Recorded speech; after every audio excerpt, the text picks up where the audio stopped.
Bonjour à tous. Merci d'être présents pour ce webinaire organisé par la SFMP sur l'anémie maternelle, une problématique d'actualité. Donc, nous avions souhaité réaliser ce webinaire dans l'attente du congrès qui aura lieu du 6 au 8 octobre au Havre pour garder le lien avec vous. Et je précise donc que pour le moment, le congrès est prévu en présentiel au Havre du 6 au 8 octobre où nous espérons vous retrouver nombreux et vaccinés. Comme ça, il n'y aura pas de discussion. Voilà, donc nous allons commencer cette session. Je voulais d'abord vous donner quelques consignes liées au contexte donc, du Zoom. Donc vous allez, les micros et les caméras seront coupés par l'organisateur au cours des présentations et vous pourrez poser vos questions au niveau de l'onglet qui s'appelle Q&R et non pas au niveau de l'onglet Converser. Et donc, on répondra à ces questions. Éventuellement, on vous donnera la parole si nécessaire, évidemment, pour animer les discussions. Donc, il y a pour cette table ronde 5 présentations qui sont prévues. Une première présentation sur fréquences et conséquences maternelles, une présentation sur le retentissement fœtal et néonatal, une présentation sur les conséquences sur la santé maternelle et le développement de l'enfant, une présentation sur le dépistage anténatal et bilan étiologique, et enfin, prévention et traitement pendant la grossesse et le postpartum. Donc, nous avons prévu 3 discussions. La première après les 2 premières présentations, puis la discussion après la présentation par le pédopsychiatre, et enfin, une dernière discussion. Donc, je vais commencer par donner la parole à Marie-Pierre Bonnet, qui d'ailleurs est l'organisatrice, me semble-t-il, de cette table ronde, et ce qui va nous parler donc de la fréquence et des conséquences maternelles. Donc Marie-Pierre Bonnet est réanimatrice, anesthésiste réanimateur à Paris et travaille aussi à l'unité Épopée. Voilà, Marie-Pierre, tu as la parole. Bonjour à tous, merci Delphine pour cette présentation. Donc on a décidé de faire un webinaire sur l'anémie maternelle parce que c'était vraiment un sujet qui était tout à fait transversal et multidisciplinaire. Et donc je vais commencer ce webinaire en vous présentant quelques données sur les fréquences et les conséquences maternelles de cette caractéristique ou de cette pathologie qui est l'anémie maternelle. Alors, vous savez tous que l'anémie se définit par un taux d'hémoglobine inférieur à une valeur seuil. Et ce qui est communément admis et ce qui est repris par l'Organisation mondiale de la santé, c'est que ce seuil qui définit l'anémie, ce taux d'hémoglobine en dessous duquel on parle d'anémie, eh bien, varie selon les sous-groupes dans la population générale. Il va être différent chez l'homme et chez la femme. Et chez les femmes, il sera différent selon que la femme est enceinte ou pas, avec un seuil d'hémoglobine qui est inférieur chez la femme enceinte par rapport à la femme de la population générale. Et puis, il sera différent également chez l'enfant, on va le voir tout à l'heure. Alors, pourquoi un seuil différent chez la femme enceinte de taux d'hémoglobine? Eh bien, parce qu'on admet, et puis c'est également un constat, que de manière physiologique, la grossesse est marquée par un état d'hémodilution qui est principalement lié à l'augmentation de la masse sanguine maternelle qui est nécessaire finalement au développement de l'enfant dans son utérus. Donc, on définira une anémie maternelle par un taux d'hémoglobine inférieur à 11 grammes par décilitre. Et puis, 3 degrés de sévérité sont également identifiés. L'anémie légère entre 10 et 11 grammes, une anémie modérée entre 7 et 10 et une anémie profonde lorsque les taux d'hémoglobine sont inférieurs à 7 grammes par décilitre. Alors, ce qu'il faut un peu intégrer, c'est que finalement, ces valeurs, elles ont été un peu identifiées de manière arbitraire et elles sont fondées sur des études qui sont extrêmement anciennes. Et puis, on n'a pas fait évoluer ces seuils depuis 1968. Et on peut s'interroger finalement sur leur validité encore dans le contexte actuel. On y reviendra dans cette présentation. Quelle est la fréquence de l'anémie gestationnelle dans le monde? Eh bien, c'est une fréquence extrêmement élevée puisque donc, je vous ai représenté sur cette carte du monde les fréquences qui étaient et les prévalences qui étaient rapportées par grandes régions du monde, dont cet essai du Lancet qui était construit à partir de données en population, à partir de registres nationaux ou internationaux. Et donc, à l'échelle mondiale, quasiment 40% des femmes enceintes sont concernées par l'anémie au cours de la grossesse. Et l'autre caractéristique qu'il faut souligner dès le départ, c'est qu'il existe des très grandes disparités selon les régions du monde. Alors, vous voyez, puisque en fait, plus de la moitié des femmes enceintes en Afrique et en Asie sont concernées par une anémie au cours de leur grossesse, alors que les taux sont plutôt autour de 20%, un tout petit peu plus, par exemple en Europe ou en Amérique du Sud notamment. On observe des taux un tout petit peu plus élevés autour du bassin méditerranéen et puis des taux, quasiment un tiers des femmes enceintes en Océanie. Alors, donc c'est le 1er message de cette présentation, une fréquence qui est élevée et qui, se caractérise par, des grandes disparités.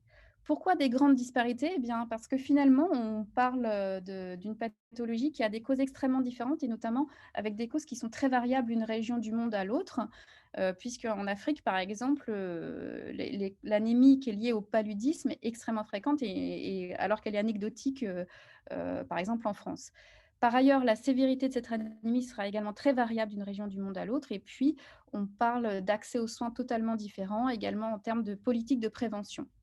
Alors, ce qu'il faut savoir quand on regarde la littérature, notamment sur la fréquence de l'anémie selon les régions, eh bien, les données dont on dispose proviennent principalement de données de pays de faible niveau de ressources, parce que c'est surtout des publications de l'OMS qui sont disponibles. Finalement, concernant les pays à niveau de ressources élevées, on a peu de données, en tout cas de données de qualité, avec qui proviennent qui sont fondées à l'échelle d'une population. Alors, on dispose quand même de quelques études pour les pays à niveau de ressources élevées. J'en ai cité, on va vous en parler de 3 différentes. La première provient du Royaume-Uni et elle a été construite sous la forme d'une enquête prospective au sein de 11 maternités où toutes les femmes qui accouchaient ont été incluses dans cette étude. Et parmi toute cette cohorte de femmes prospectives, eh bien, la prévalence de l'anémie était de 24,4%. Donc, on retrouve quand même des taux qui sont très élevés, avec une femme sur 4 qui est concernée par une anémie gestationnelle au Royaume-Uni. Cette étude explorait également les facteurs qui étaient associés à une anémie gestationnelle, les facteurs de risque finalement d'anémie gestationnelle au Royaume-Uni. On retrouvait la parité. Plus la parité augmentait, plus le risque d'anémie était augmenté. De même, l'ethnie, qui était non caucasienne, avec une augmentation du risque d'anémie chez les femmes donc, qui étaient non caucasiennes. Et puis l'âge maternel, où cette fois-ci, pour une fois, on trouve une relation inverse, c'est-à-dire que l'anémie gestationnelle était surtout associée à des âges maternels jeunes, inférieurs à 25 ans, et même augmenté lorsque les femmes étaient très jeunes et avaient moins de 20 ans. Voici une autre étude que j'ai décidé de vous présenter parce que c'est une étude qui est vraiment de qualité en termes de représentativité et puis qui a été publiée en 2019 dans Obstetric and Gynecology. C'est une étude qui a été réalisée à partir d'un registre de périnatalité de Colombie-Britannique, c'est-à-dire sur la côte ouest du Canada, et qui a inclus plus de 500 000 femmes enceintes entre 2004 et 2016. Et ici, quelle était la prévalence de l'anémie au sein de cette population? Eh bien, on retrouve un taux qui était moins important qu'au Royaume-Uni dans l'étude précédente, avec une prévalence de l'anémie qui concernait 12,8% des femmes. Ce qui est intéressant, c'était aussi de voir la répartition. On voyait que la très grande majorité était concernée par une anémie plutôt légère, avec des taux d'hémoglobine entre 10 et 11 grammes. Qu'en est-il de la prévalence de l'anémie gestationnelle en France? Eh bien, c'est assez paradoxal parce qu'on dispose vraiment de très, très peu de données, en tout cas de données de qualité, beaucoup d'études monocentriques, rétrospectives, mais pas beaucoup de données en population, alors même que vous savez que selon le décret de périnatalité, le dépistage de cette anémie est obligatoire au 6e mois de grossesse et donc normalement on dispose de cette donnée pour toutes les femmes qui accouchent en France.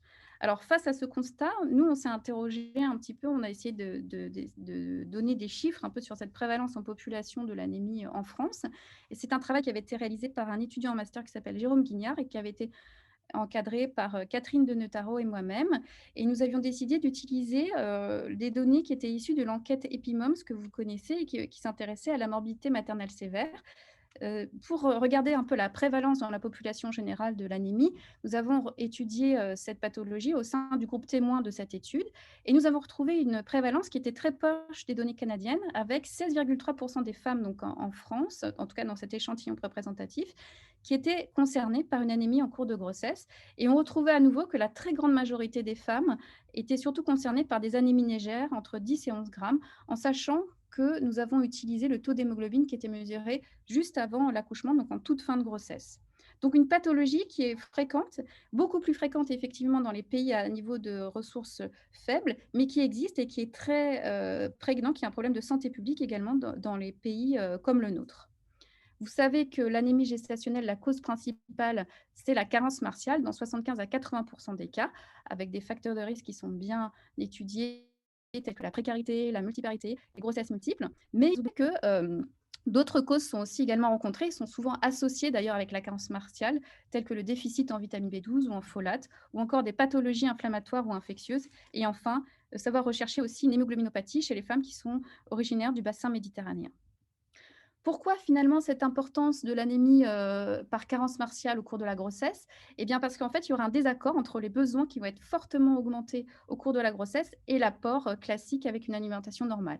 En effet, par rapport aux pertes habituelles en fer qui sont associées avec un état non enceinte, eh bien s'ajoutent en fait les besoins qui sont associés à l'augmentation de la masse sanguine maternelle, pardon, et également les besoins qui sont associés au développement du fœtus et du placenta, plus ensuite la perte qui est associée au saignement physiologique au moment de l'accouchement.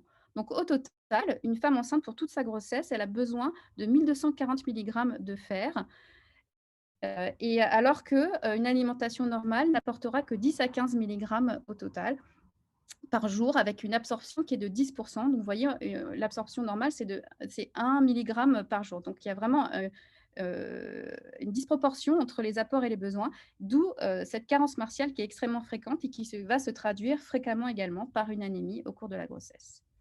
Alors pourquoi on insiste sur cette caractéristique? C'est bien parce qu'en fait, le problème, c'est que l'anémie gestationnelle, elle peut avoir un retentissement péjoratif, on va le voir sur l'enfant, donc c'est la présentation suivante, mais également un retentissement sur la mère. C'est ce dont on va parler maintenant. Alors, plusieurs complications sont associées avec l'anémie gestationnelle. Tout d'abord, la mortalité maternelle. Voilà encore une étude qui est issue des données de l'OMS, qui était une enquête internationale, mais qui concernait principalement des pays à niveau de ressources faibles, au sein de 358 maternités et 29 pays différents. Donc plus de 300 000 femmes qui étaient incluses, et l'OMS dans ces pays avait surtout s'était intéressée surtout à l'anémie sévère inférieure à 7 grammes par décilitre, qui se rencontre, on a vu exceptionnellement finalement dans les pays à niveau de ressources plus élevés. Et dans cette étude donc internationale, on retrouvait que l'anémie sévère était un facteur de risque de mortalité maternelle avec un odds ratio qui était à 2,4, donc une association extrêmement significative. Et même après la prise en compte finalement de caractère pathologique qui est associé à une anémie sévère, eh bien, on retrouvait encore cette association, le fait que l'anémie en tant que telle, au-delà du fait qu'elle soit, quand on a une anémie sévère, qu'elle soit un marqueur d'un état pathologique sévère, eh bien, était vraiment un facteur de risque indépendant de la mortalité maternelle. Et cette situation ne concerne pas uniquement les pays en voie de développement, puisque des données issues du Royaume-Uni qui exploitaient donc les données de l'enquête nationale confidentielle sur les morts maternelles retrouvaient également une association significative et extrêmement importante entre l'anémie gestationnelle, quelle que soit sa sévérité d'ailleurs, et la mortalité maternelle, donc au Royaume-Uni. Au-delà donc de la mortalité maternelle, donc je vous ai montré 2 exemples, mais finalement, il y a pas mal de données sur une association entre anémie et mortalité maternelle. Ensuite, les premières études se sont intéressées à regarder si l'anémie gestationnelle était un facteur de risque de complications maternelles en s'intéressant à ces complications cause par cause. La première, qui était la plus facile, finalement, c'était de regarder si l'anémie était un facteur de risque de transfusion au moment de l'accouchement, surtout ou en postpartum. Donc là, clairement, par exemple, dans cette étude qui est un peu ancienne maintenant, mais qui s'intéressait par exemple qu'aux femmes qui étaient césarisées avec un utérus sain, eh bien, les femmes qui avaient en antépartum une anémie même modérée avaient un risque d'être transfusées au moment de leur accouchement qui était beaucoup plus élevé que les femmes qui n'étaient pas anémies. Et ce risque était d'autant plus élevé que l'hémoglobine était basse. Donc ça paraissait assez évident et trivial. Mais ensuite, la recherche s'est orientée à regarder si l'anémie n'était pas un facteur de risque au-delà finalement de ce risque transfusionnel. Donc, par exemple, ce sont les données de l'étude dont je vous ai parlé au tout début de cette présentation, les données canadiennes de Catherine Smith, là, en Colombie-Britannique, dont des données de très bonne qualité et tout à fait récentes. et qui regardait l'association avec l'anémie, quel que soit son moment de mesure au cours de la grossesse et quelques complications spécifiques, qui survenaient au cours de la grossesse et de l'accouchement. Et les auteurs retrouvaient que l'anémie gestationnelle était un facteur de risque d'hospitalisation, prolongée ou d'hospitalisation tout court avant l'accouchement. Et c'est également un facteur de risque de césarienne, de prééclampsie, à nouveau de transfusion et également, ce qui est démontré par ailleurs en dehors de la littérature obstétricale, l'anémie est un facteur de risque de complications infectieuses, que ce soit au cours de la grossesse ou de l'accouchement ou en postpartum avec, vous voyez, une association significative avec la chorioamniotite. Et ces associations étaient d'autant plus importantes que le taux d'hémoglobine était plus bas. Alors, nous avons, également regardé donc dans ce travail dont je vous parlais au début, qui était issu qui utilise des données françaises, si on retrouvait le fait que l'anémie gestationnelle était un facteur de risque de complications maternelles, toutes causes confondues, en France également. Et donc, dans ce travail, donc, toujours issu des données, de l'enquête EpiMoms, nous retrouvions que l'anémie gestationnelle était un facteur de risque, de morbidité maternelle sévère, quelle que soit la cause finalement. Donc ça, c'était aussi une innovation par rapport aux études antérieures, de regarder de manière globale s'il y avait cette association. Et nous sommes allés plus loin puisque nous avons regardé également dans les hémorragies sévères. Donc nous avons retrouvé que l'anémie gestationnelle favorisait la survenue d'hémorragies sévères au moment de l'accouchement, et même en excluant les femmes qui recevaient une transfusion. Donc, ce n'est pas uniquement un facteur de risque de transfusion, mais c'est également un facteur de risque de complications maternelles et d'hémorragie, même en s'amendant de cette association avec la transfusion. Et on trouvait également qu'il y avait d'autres causes, notamment infectieuses, comme dans l'étude canadienne, ou encore psychiatriques, qui étaient favorisées par l'existence d'une anémie au cours de la grossesse.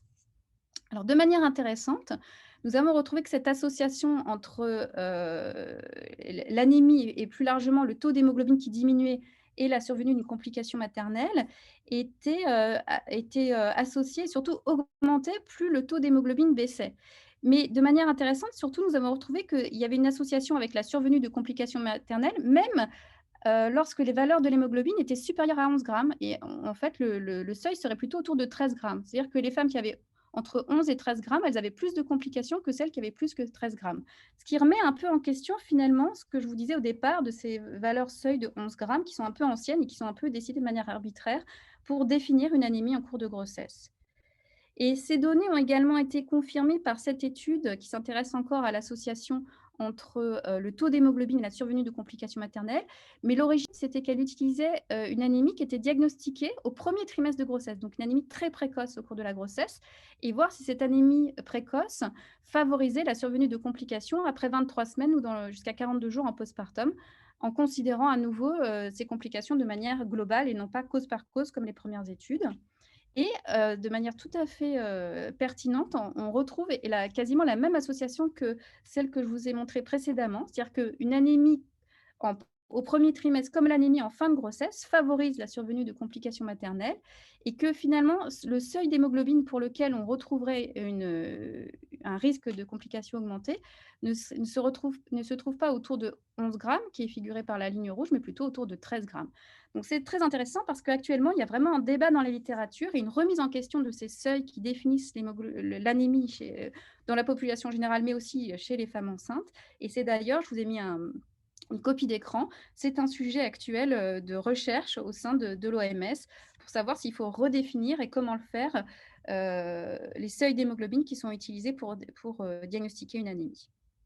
Donc, je terminerai pour vous dire que les messages importants, c'est effectivement l'anémie est très fréquente et ne concerne pas uniquement les pays à faible niveau de ressources, mais également un problème de santé publique dans les pays à niveau de ressources beaucoup plus élevé.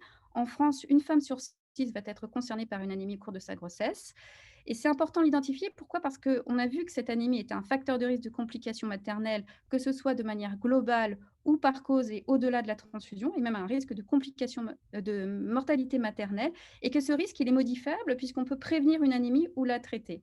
On a retrouvé que cette association était d'autant plus importante que le taux d'hémoglobine était bas, mais toutes ces données, en fait, amènent des nouvelles questions et de savoir si finalement, en prévenant et en traitant l'anémie, est-ce qu'il y aura on pourra espérer diminuer la survenue de ces complications maternelles. Cela reste à prouver. À quel seuil d'intervention il faut intervenir? En dessous de 11 grammes, en dessous de 13 grammes? Également, il faut explorer cette question. Est-ce qu'on doit faire différemment selon, le terme de survenue de l'anémie? Pas de réponse encore dans les littératures et enfin, on peut s'interroger sur l'effet de la cause en tant que telle de l'anémie sur la survenue de ces complications maternelles. Je vous remercie pour votre attention. Merci beaucoup, Marie-Pierre, pour cette présentation vraiment très claire. Et je passe la parole au professeur Iacobelli, donc, qui est pédiatre néonatologiste à La Réunion. Très bien. Bonjour à toutes et à tous. Merci de cette invitation. Je suis ravie d'être avec vous. Je n'ai pas de conflit d'intérêt à déclarer, mais deux difficultés auxquelles j'étais confrontée en préparant ce diaporama. La première est bien illustrée par ce graphe orienté acyclique qui montre l'impact causal de l'anémie maternelle sur la santé fœtale et néonatale, mais qui montre aussi le caractère hypothétique de ce lien dans la mesure où il est influencé par des variables maternelles nombreuses, et aussi qu'il existe des causes d'anémie communes à la mère et à l'enfant, et enfin que les conséquences fœto-néonatales de l'anémie peuvent être influencées directement par l'étiologie et le contexte de l'anémie. La deuxième difficulté est la suivante. Certes, il est évident qu'il existe une association significative inverse entre le taux d'hémoglobine maternelle, ici mesuré à la première visite ou à 28 semaines, et le pronostic défavorable, mortinatalité, mortalité périnatale. Ceci est vrai quand l'hémoglobine est considérée comme variable continue, comme dans cette étude, comme variable dichotomique. Vous voyez, hémoglobine supérieure à 10, hémoglobine inférieure ou égale à 10 et risque accru de mortinatalité, faible poids de naissance. Et aussi, quand l'hémoglobine est analysée comme variable catégorielle. Donc, vous voyez ici une anémie sévère avec hémoglobine inférieure à 7 associée à un risque accru de mortinatalité, mortalité périnatale et néonatale et morbidité du prématuré. Mais la vraie difficulté pour moi est que quand il y a une anémie maternelle, du point de vue du nouveau-né, il ne s'agit que de la pointe d'un iceberg. Et c'est pour ça que pour bien appréhender le retentissement fœtal et néonatal de l'anémie maternelle, il faut essayer de creuser en dessous de cette pointe. C'est pour ça que je vous propose ce schéma. Tout d'abord, revoir rapidement les mécanismes physiopathologiques des conséquences fœtomaternelles de l'anémie qui sont différents dans l'anémie fériprive versus l'anémie maternelle, toutes causes confondues ou non fériprive, quoique les deux peuvent être associés. Parler ensuite du statut hématologique du fœtus et du nouveau-né de mère anémique, de l'opportunité ou pas de dépister les nouveau-nés à risque et de quelques situations spécifiques. Si on démarre par l'anémie fériprive, l'anémie fériprive et l'anémie ne sont pas synonymes. L'anémie due à déficit de fer chez la mère, iron deficiency anemia, a des effets qui sont probablement dépendants de l'époque de survenue de l'anémie. Et typiquement, le risque de naissance prématurée et faible poids de naissance sont très élevés quand l'anémie survient dans le premier ou dans le deuxième trimestre. Et certaines études montrent même un effet décroissant sur la naissance prématurée quand elle survient dans le troisième trimestre de grossesse. Vraiment, du point de vue du nouveau-né, l'anémie maternelle due à déficit en fer est le prototype de cette image de la pointe de l'iceberg, parce que bien avant que les conséquences fétales et néonatales dues à l'anémie maternelle surviennent, bien avant que ce fœtus ou ce nouveau-né soit anémique, rien que le déficit en fer chez la mère peut entraîner à court terme des conséquences sévères. Et pour les comprendre, il faut s'intéresser rapidement au placenta, qui est vraiment l'organe clé du transfert du fer au nouveau-né. Quand il y a un déficit en fer chez la mère, les premiers événements sont une anomalie de l'expression des protéines impliquées dans le transport du fer. Ensuite, il y aura des modifications de structure du placenta qui correspondent à des densités capillaires, des infarctus placentaires, des nécroses, une prolifération du cytotrophoblaste. Et il faut aussi savoir que quand ces anomalies structurelles et fonctionnelles surviennent, ben, le placenta va commencer à sacrifier le transport en fer vers le fœtus. Et ceci aura des effets évidemment sur la croissance et sur le poids, qui sont entraînés par une altération de la fonction du placenta. Et donc une anomalie de l'oxygénation, une hyperactivation des voies de signalisation induite dans l'hypoxie, une augmentation du stress oxydatif, l'activation d'un état inflammatoire. Tout ça entraîne la sécrétion d'hormones du stress et la libération aussi de cytokines et prostaglandines, ce qui nous explique pourquoi le risque de naissance prématurée augmente. La situation de l'anémie maternelle lue à une inflammation chronique et non secondaire à l'origine, un déficit en fer est complètement différente parce que effectivement à cause de l'inflammation chronique, de la sécrétion d'interleukine 6 et de la libération de médiateurs parmi lesquels aussi l'hepsidine, cette maman aura un statut de excès de stock de fer dans les macrophages, mais aussi une difficulté d'absorption du fer dans l'entérocyte. Donc, à la limite, la maman, elle aura des stocks de fer annexés, mais difficiles à utiliser. Le prototype de ces situations est l'anémie liée à l'inflammation chronique chez la mère obèse, qui a aussi des taux de fer disponibles très, très bas. Eh bien, les conséquences chez le fœtus et chez le nouveau-né, dans ce cas de figure, seront plutôt secondaires à la pathologie de base qui a induit l'anémie maternelle et bien sûr au degré de l'anémie maternelle. Mais évidemment, elles seront les mêmes. Il y aura encore des conséquences en termes de naissance prématurée et difficulté de la croissance du fœtus et du nouveau-né. Sauf que il faut vraiment bien appréhender que dans ce deuxième cas de figure, le statut martial de l'unité fœtoplacentaire est complètement différent que celui qu'on a décrit dans l'anémie fériprive, parce que nous sommes dans un statut de réplétion de l'unité fœtoplacentaire versus un statut de déficit en fer. Et tout ça peut survenir sans que forcément on arrive à l'apparition d'une anémie chez les deux fœtus. Sauf que celui-là sera déficient en fer et l'autre a des stocks suffisants. D'où l'intérêt de s'intéresser effectivement au statut hématologique du fœtus et du nouveau-né, ce qui a été l'objet de cette méta-analyse sur 65 études. Dans cette revue, les enfants étaient tous étudiés dans les 48 heures de vie postnatale par des prises de sang, les causes d'anémie maternelle n'étaient pas connues. Bon, les résultats sont un peu compliqués à lire. Je vous les ai résumés comme ça. Donc, dans la colonne de gauche, le marqueur maternel d'intérêt et j'ai mis en fluo que les corrélations retrouvées par la méta-analyse.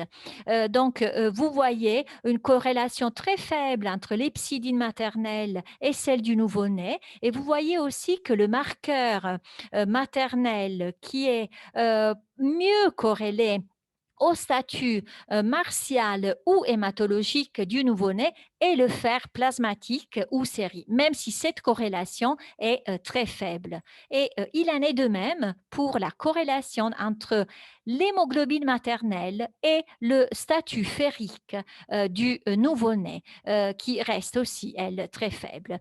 Donc, cette étude concluait pour l'absence de corrélation, la nécessité vraiment pour appréhender les conséquences chez le fœtus et le nouveau-né de connaître la cause de l'anémie maternelle, surtout à cause de l'interférence forte de la régulation placentaire du transport du fer, qui fait qu'il faut vraiment plutôt s'intéresser à cette unité fœtoplacentaire et au cordon pour comprendre le statut du nouveau-né que faire des prélèvements du nouveau-né.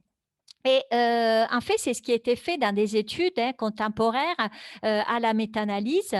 Cette étude a comparé 136 mères avec anémie ferriprive à 32 mères qui avaient une anémie inflammatoire chronique. Tous les prélèvements étaient faits chez les mères à 32 semaines d'aménorrhée. Tous les enfants étaient prélevés au cordon et effectivement, les enfants dont les mères avaient une anémie ferriprive présentaient un statut martial prouvant un déficit en fer avec une ferritine significativement moins élevée que les autres.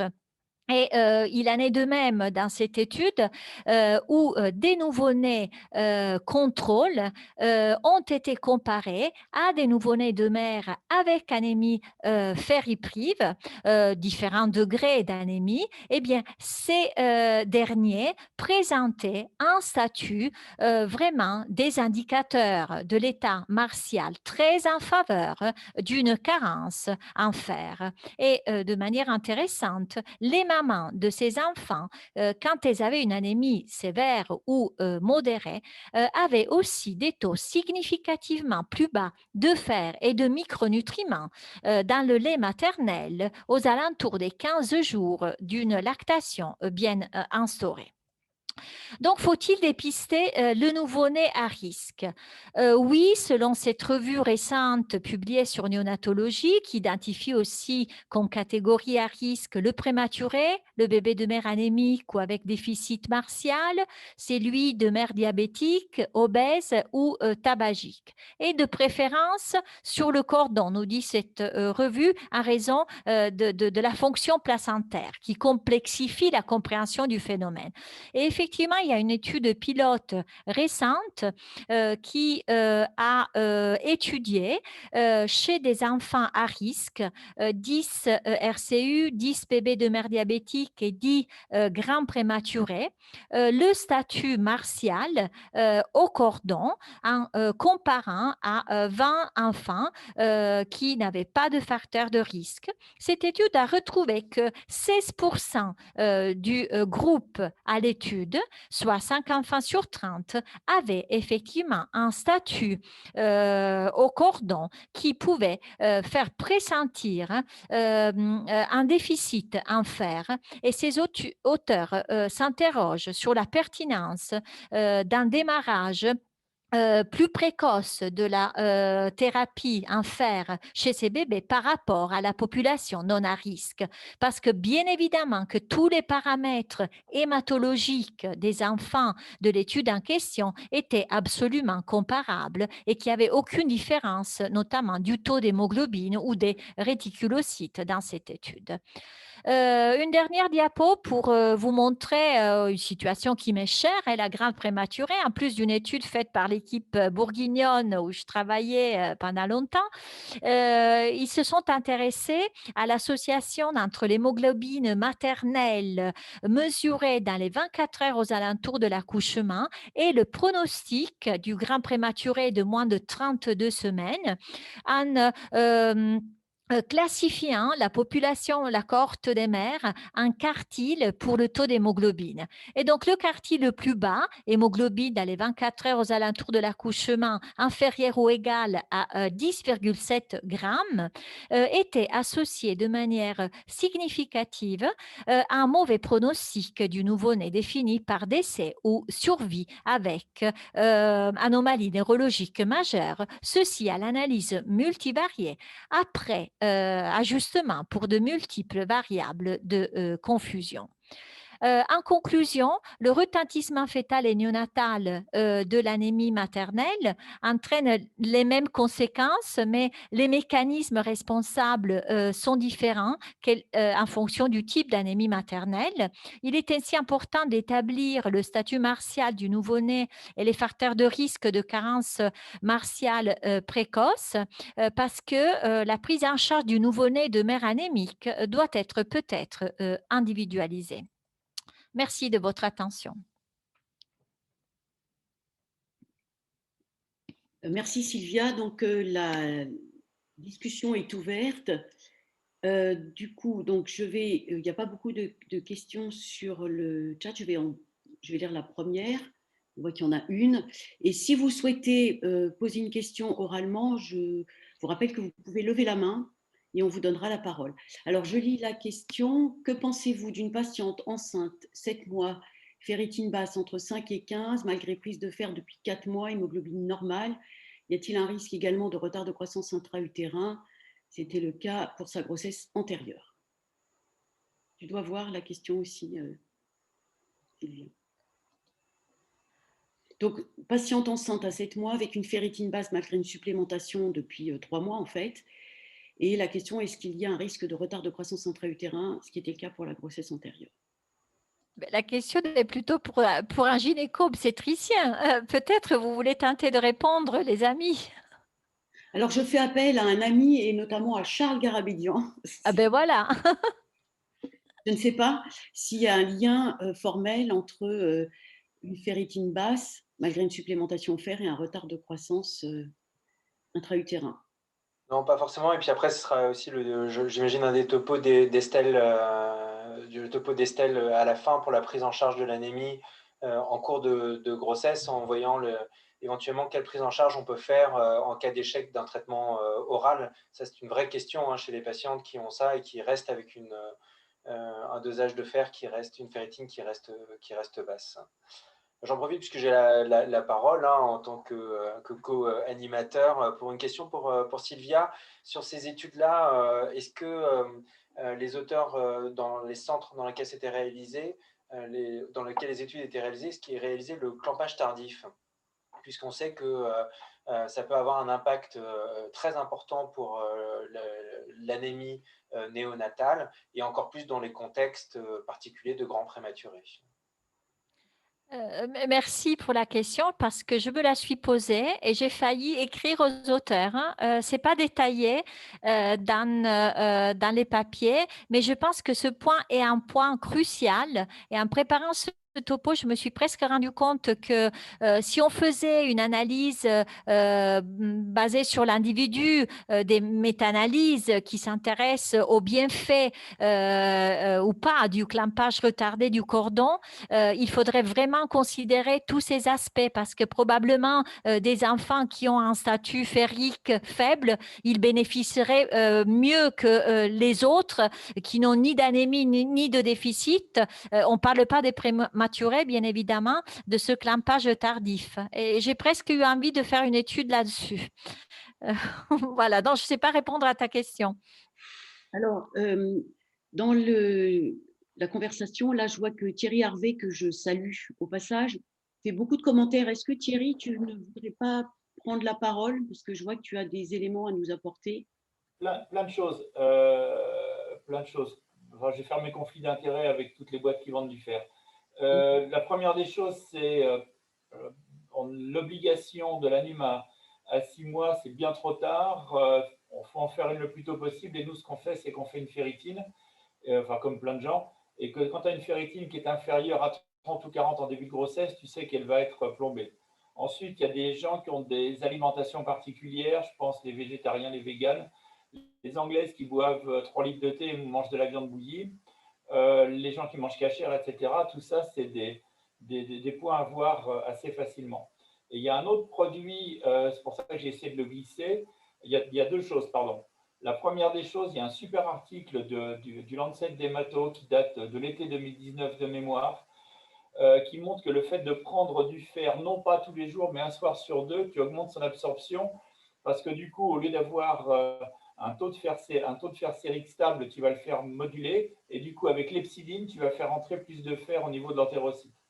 Et la troisième chose, il y a dans le colostrum des mères quelque chose qui s'appelle la lactoferrine. Alors, on ne va pas le piquer aux femmes qui donnent le sein. Par contre, ça se trouve dans le colostrum du lait de vache. Donc là, c'est à récupérer. N'en déplaise, là aussi, encore une fois, aux véganes qui ne veulent aucun produit d'origine animale. Et bon, le problème, c'est que ce produit-là intéresse extraordinairement les Chinois. Donc, ils ont fait monter les prix, ils ont tout piqué. Mais il y a des articles italiens absolument fabuleux sur l'utilisation de la lactoferrine versus, de mémoire, le ferrograde, et qui montre qu'avec une tolérance digestive qui est 1000 fois meilleure, on obtient des remontées d'hémoglobine. Voilà, c'était les petites choses que j'avais envie de dire. Ah oui, dernière chose, ça fait 40 ans que je fais de la salle de travail, des hémoglobines supérieures à 13, j'en ai pas vu beaucoup. Par contre, quand j'étais chez Serge Usan, on voyait des hémoglobines qui étaient au-delà de 13, voire au-delà de 14. C'était les femmes qui étaient hémoconcentrées. Et généralement, on se ramassait au bout une prééclampsie ou un retard de croissance, etc. Bon, voilà. Merci Thierry. Donc tous ces points-là, de toute façon, vont être repris par le dernier topo en partie. Je m'en doute un peu, ouais. Et je voyais que tu parlais aussi de la traite du cordon. Je ne sais pas si tu veux répondre, Sylvia, mais ça reste controversé que le clampage tardif, hein, pour moi, la traite du cordon.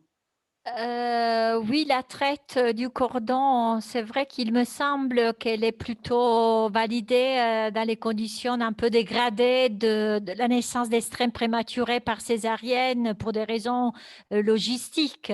Et à ma connaissance, il y a des études qui ont montré une équivalence, mais elles étaient faites dans des conditions assez idéales pour être reproductibles. Donc, c'est à ça se limitent mes connaissances sur l'efficacité de la traite par rapport au clampage tardif, effectivement. Alors, il y a une question qui va en fait, sauf s'il y avait d'autres questions plus spécifiques. Alors moi, avant de dire ça, je veux dire, moi j'ai une question pour Marie-Pierre. Marie-Pierre, ton topo était vraiment très passionnant. En fait, j'ai deux questions. La première, c'est, donc on est très impressionné de la fréquence de l'anémie pendant la gestation, en particulier dans les pays à faible niveau économique. Mais qu'est-ce que tu penses de la validité de ces chiffres du fait de la faible médicalisation de ces pays? C'est-à-dire qu'en pratique, quelles sont les femmes pour lesquelles on a vraiment des valeurs et qui sont surveillées? Et la deuxième question, c'est l'association entre la chorioamniotite et l'anémie. Est-ce qu'en fait, on doit relier ça plutôt aux anémies ferriprives parce que on sait que la carence en fer favorise finalement la prolifération bactérienne? Merci Delphine. Ouais. Écoute, pour les données issues de pays de l'OMS, en fait, normalement, c'est des designs qui sont quand même assez spécifiques. Ce n'est pas des données, par exemple, sur un pays, mais par exemple, ils prennent des données pour lesquelles un pays est représenté par au moins 3 régions avec des données prospectives sur une durée courte. Donc, on peut se fier à ces résultats et enfin, on le constate tous, hein, que c'est vraiment un phénomène qui est extrêmement fréquent en Afrique, en Asie du Sud-Est. C'est évident et c'est un enjeu majeur de santé publique, hein. Donc, non, ces estimations sont fiables, hein, en fait, le design est tout à fait solide. Ensuite, la relation avec le sepsis, finalement. Alors, il n'y a pas de données spécifiques sur carence martiale. Enfin, carence martiale est survenue favorisation d'une infection, mais effectivement, d'un point de vue physiopathologique,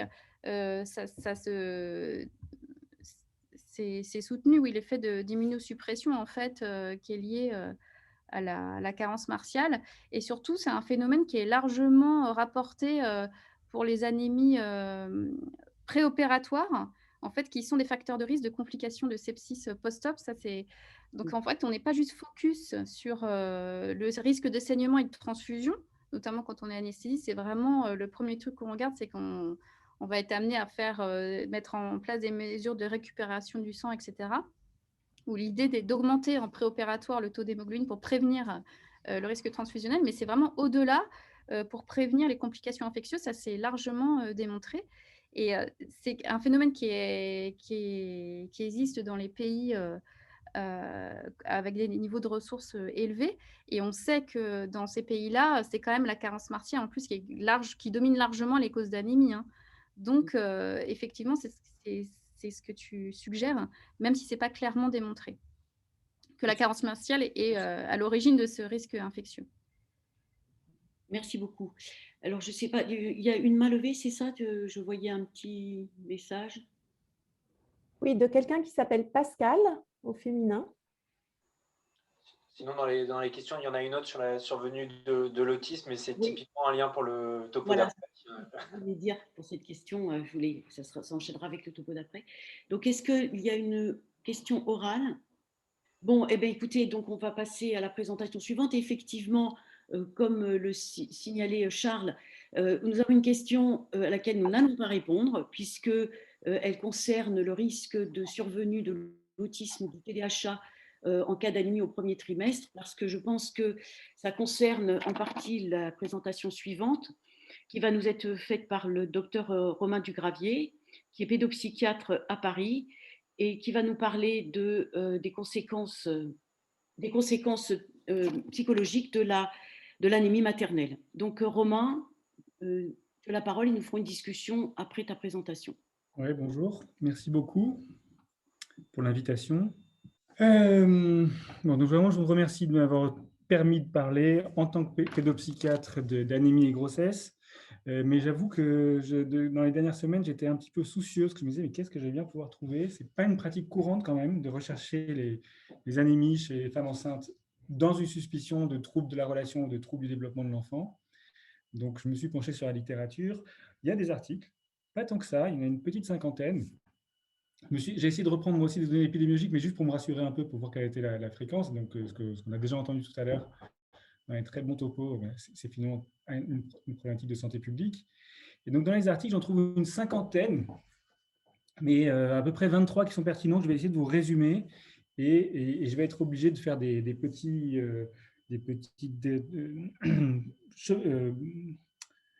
chemin de traverse, parce que si je reste seulement sur anémie et grossesse, je ne vais pas avoir beaucoup d'éléments. Mais donc, il y a donc dans une cinquantaine d'articles plusieurs aspects. Il y a une revue de la littérature assez fournie de Georgiev qui date de 2020, qui insiste sur le risque pour le développement cérébral du fœtus. Et on retrouve dans cet article-là, et quand on va se plonger dans les autres articles, une association avec certaines pathologies du développement, comme ça a été évoqué dans la question. C'est vrai qu'on a trouvé des associations entre carence en fer ou anémie fériprive. Il faut voir que tout ce que j'ai trouvé était centré sur les anémies fériprives et des éventuels risques de troubles du développement comme les troubles hyperactifs avec déficit de l'attention, les troubles du spectre de l'autisme, voire même la schizophrénie, avec une étude qui semble assez solide, qui est prospective, qui retrouve un autre ratio de 3,73 quand il est ajusté sur les variables, sur l'anémie fériprive qui serait un facteur favorisant de troubles schizophréniques. Mais quand on se penche sur la question plus précoce des troubles du développement de l'enfant, ce que j'ai vu, moi, c'est vrai qu'il y a une étude de 2014 qui retrouve ce risque augmenté de troubles du spectre de l'autisme chez l'enfant, alors qui n'est pas nécessairement associé à une anémie fériprive, surtout que l'énorme problème de cette étude, c'est qu'elle est rétrospective et qu'elle est déclarative. C'est-à-dire qu'on est allé voir le statut des enfants, on a comparé les enfants qui avaient un trouble du spectre de l'autisme et ceux qui n'en avaient pas, et on est allé interroger les mères sur leur consommation d'aliments et une supposition de la prise de de la prise suffisante de fer en période périconceptionnelle. Ça me paraît un peu juste comme argument. Et puis une autre qui est quand même un peu plus sérieuse, enfin un peu plus solide, une étude prospective qui est allée voir, alors là par contre c'est sur les anémies authentifiées, diagnostiquées en tout début de grossesse, pendant le premier trimestre de grossesse, avec ce qui est retrouvé, un risque significativement augmenté de troubles du spectre de l'autisme, voire de retard mental. Et dans cet article-là, ils évoquent aussi les TDAH, mais quand on se plonge dans l'article, on s'aperçoit qu'en fait, les TDAH, dès qu'on voit les facteurs, les variables confondantes, ça ne reste pas vérifié. Mais concernant les troubles du développement de l'enfant, c'est à peu près tout ce que j'ai trouvé qui soit solide. Et dans la revue de la littérature de Georgiev, il cite un nombre conséquent d'articles et de littérature qui essaie de trouver une association ou des facteurs de vulnérabilité. Mais je suis allé lire un peu tous.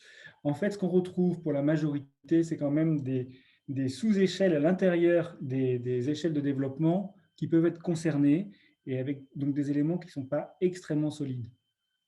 Qu'est-ce que je retrouve? Il y a les articles de Lozoff qui s'est penché sur la question du retard de développement cognitif, moteur, socio-émotionnel, qui parle même de difficultés scolaires à 10 ans.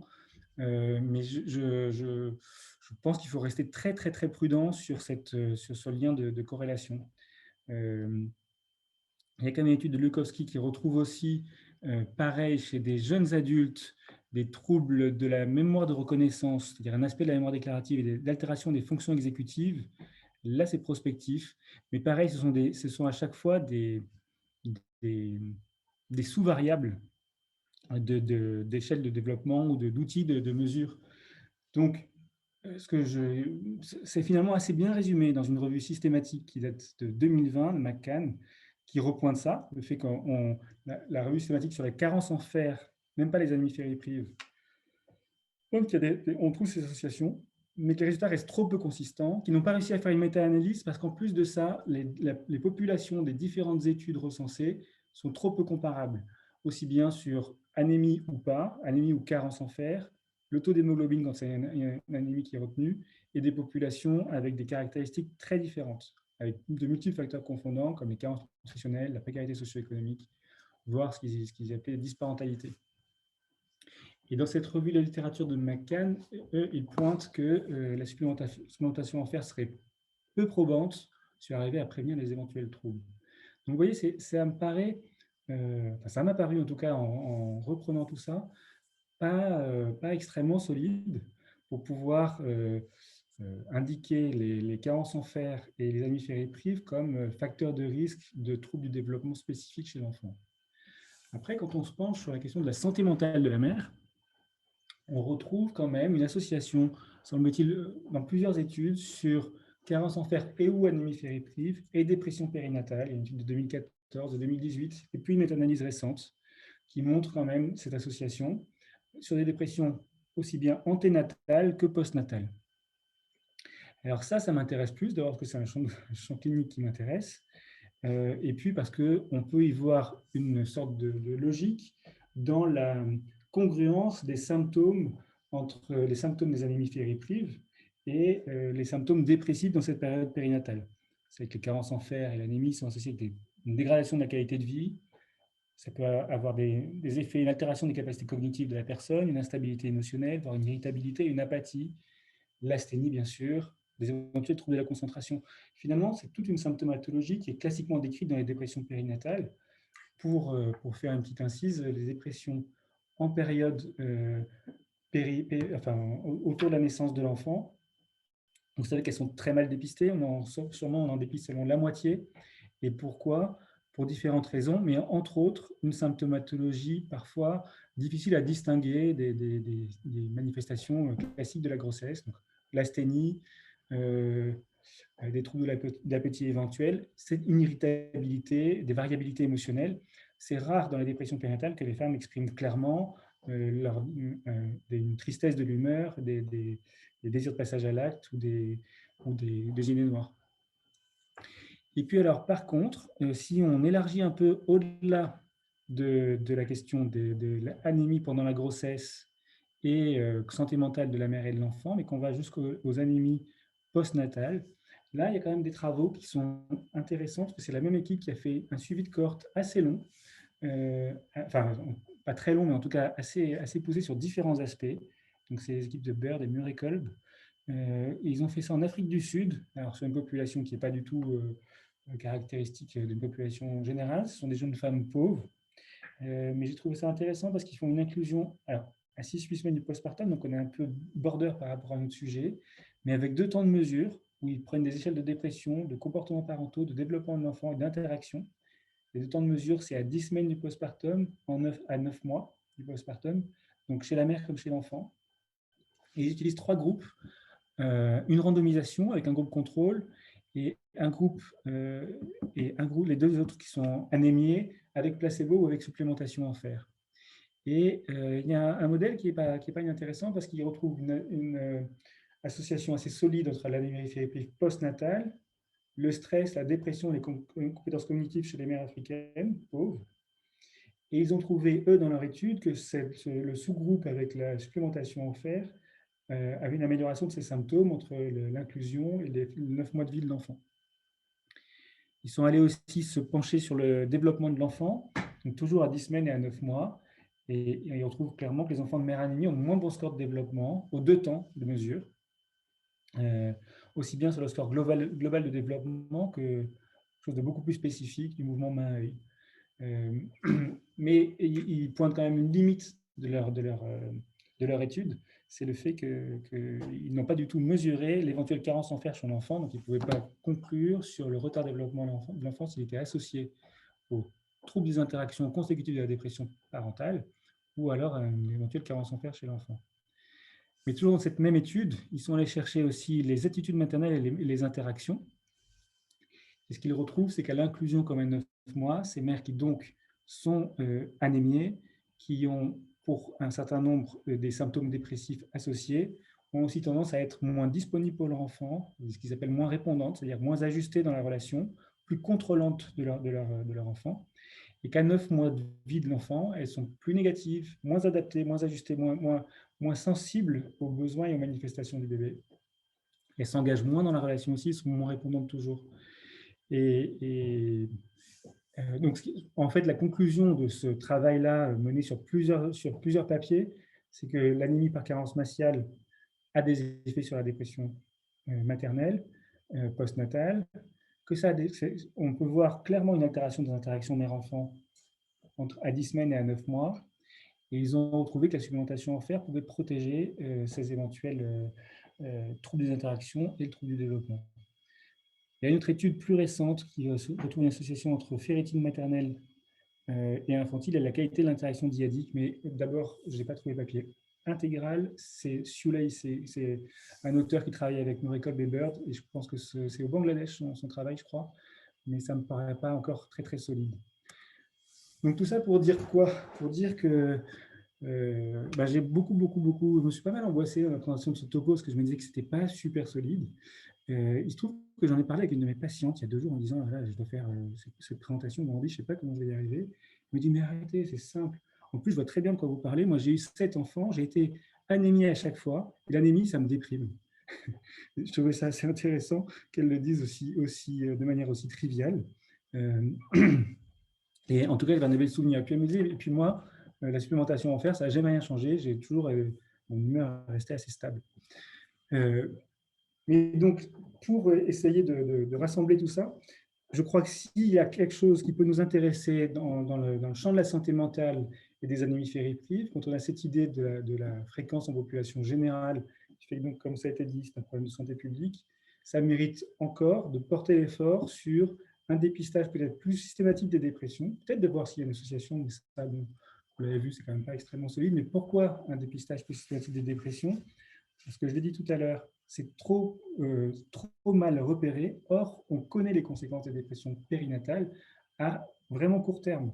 Je ne vous ai pas présenté la vidéo parce que je ne sais pas si c'était approprié, mais je vous ai mis le lien YouTube. Et pour ceux qui ne connaissent pas, je vous conseille fortement d'aller voir ça. C'est assez édifiant. C'est un modèle qui est très, très connu et très classique en modèle expérimental en santé mentale.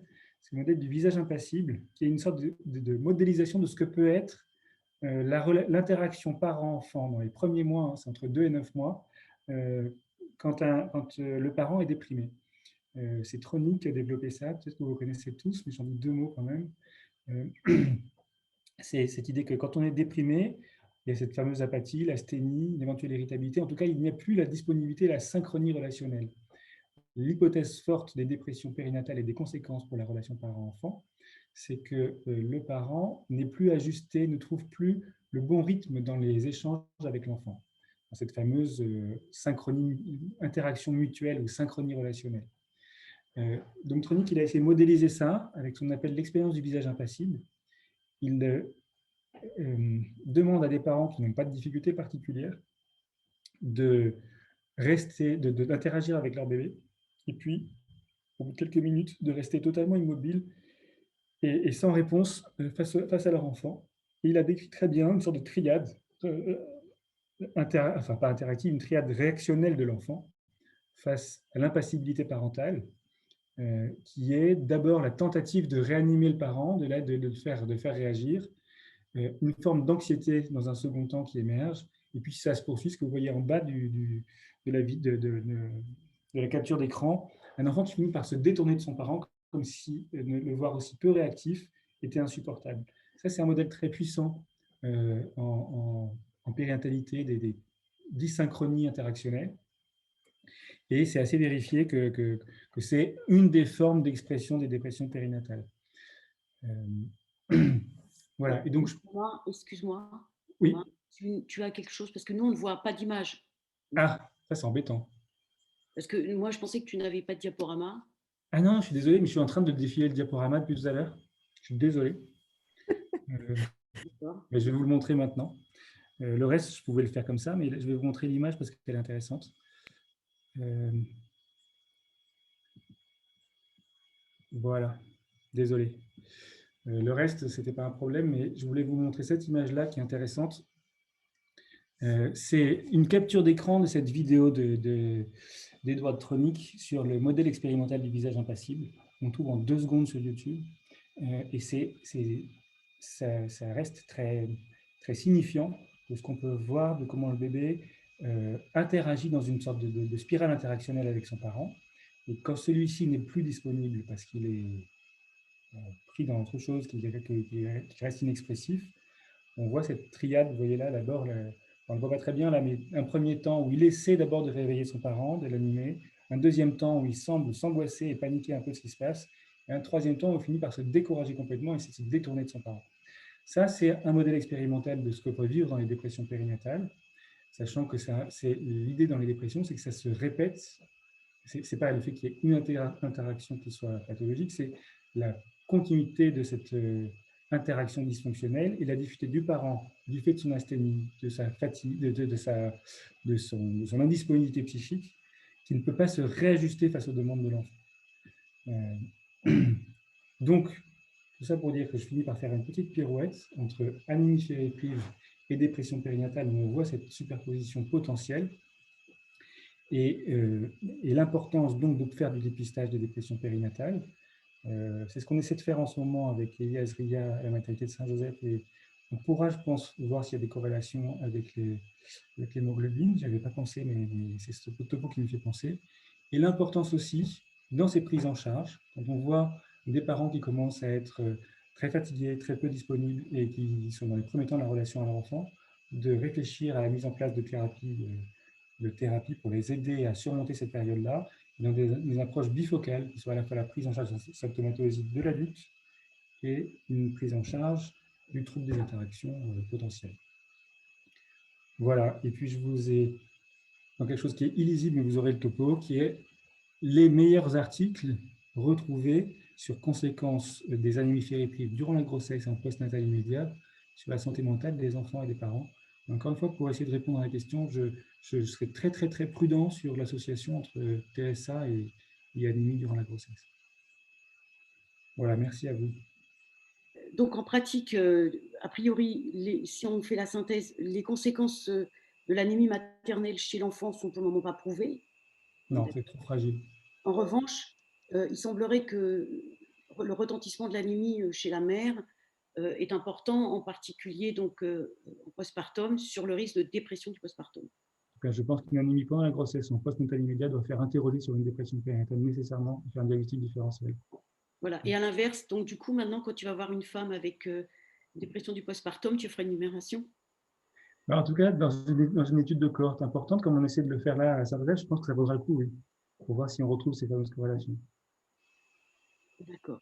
Alors, il n'y a pas de questions sur le chat. Est-ce que quelqu'un souhaite prendre la parole?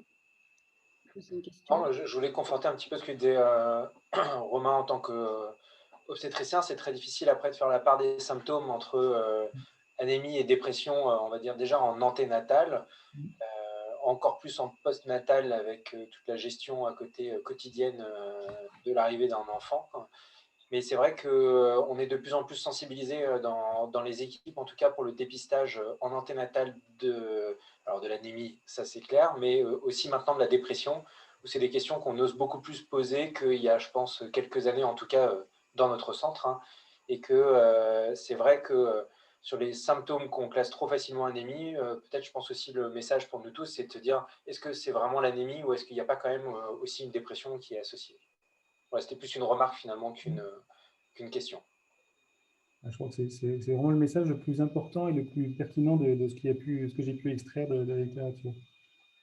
Et donc le travail de concert. Mais en fait, c'est ce que je disais quand j'avais un peu d'appréhension en préparant le topo, c'est que j'en vois beaucoup des femmes déprimées, jamais je me suis posé la question de leur statut martial et globalement de leur santé. Trop peu.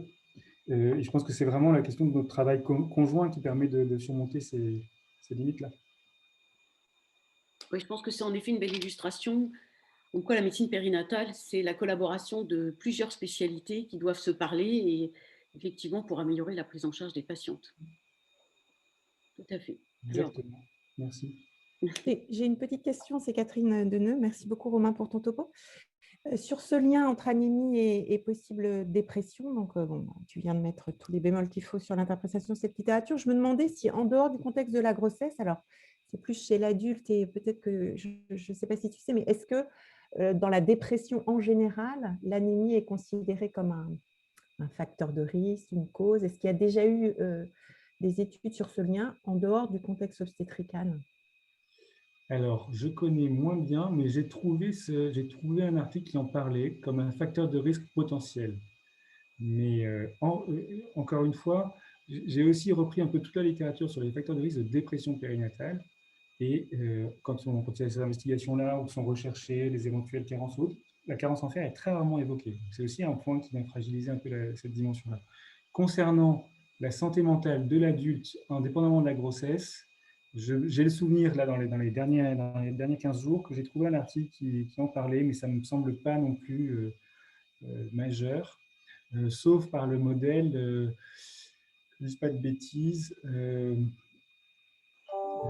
autour des dysthyroïdies, les carences martiales et dysthyroïdies.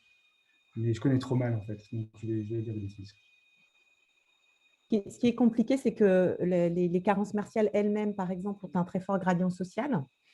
Et donc, qu'est-ce qu'on marque? Est-ce que c'est juste un facteur intermédiaire d'une possible association entre un contexte de vie particulier et un risque en santé mentale? Ou est-ce que c'est un facteur intermédiaire ou juste un marqueur d'un groupe à risque qui est à risque à la fois de pathologie mentale et de carence martiale? C'est vrai que ça nécessite des études de prospective bien faites et je suis d'accord avec toi, ce que vous faites à Saint-Joseph en ce moment pourra permettre de probablement d'étayer ça. Et si je peux me permettre d'intervenir également, on sait que l'anémie va entraîner des troubles cognitifs, de la fatigue, et finalement, on est dans du multisymptôme où il va être difficile de savoir peut-être qui fait quoi.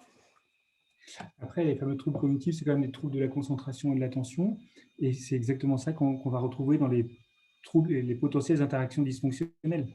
Donc, c'est encore une fois l'idée d'avoir un regard pluriprofessionnel pour voir ce qui peut être étayant au-delà de la supplémentation. Mais je vous rejoins complètement.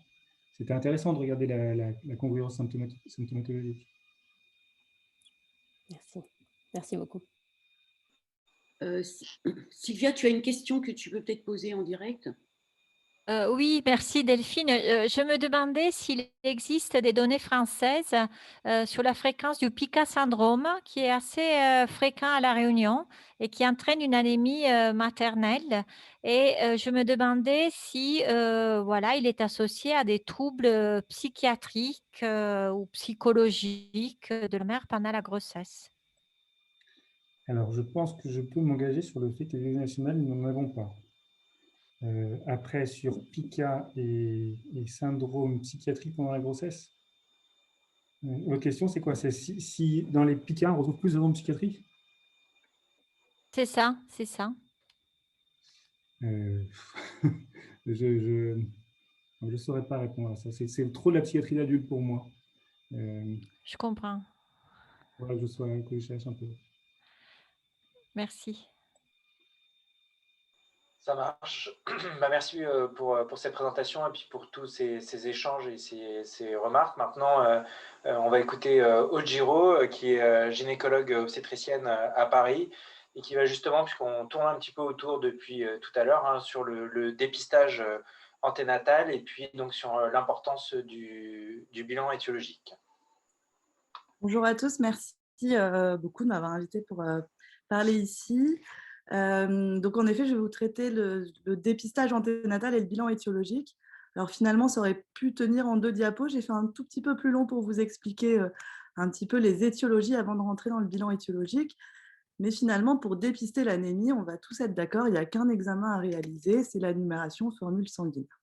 La vraie question, c'est quand est-ce qu'il faut la faire, cette numération? Et donc là, il y a plusieurs sociétés savantes qui ont émis des recommandations pour ça. Et on va s'intéresser plutôt aux Français, mais en fait, tout le monde est à peu près d'accord. On peut proposer une numération dès la première consultation. Alors en France, on la propose que s'il y a des facteurs de risque. Et les facteurs de risque, en fait, sont nombreux. Donc, comme disait le docteur Harvey tout à l'heure, il y a les femmes qui ont une consommation alimentaire insuffisante et qui excluent les aliments d'origine animale, les femmes fumeuses alcooliques, les femmes qui ont une grossesse multiple, les adolescentes, les femmes qui avaient des ménorrhagies avant la grossesse, celles qui ont eu des grossesses rapprochées, la grande multiparité, et puis les femmes qui sont issues de pays en voie de développement, je pense que Marie-Pierre Bonnet l'a bien montré, et les femmes qui présentent une pathologie avec un défaut d'absorption alimentaire.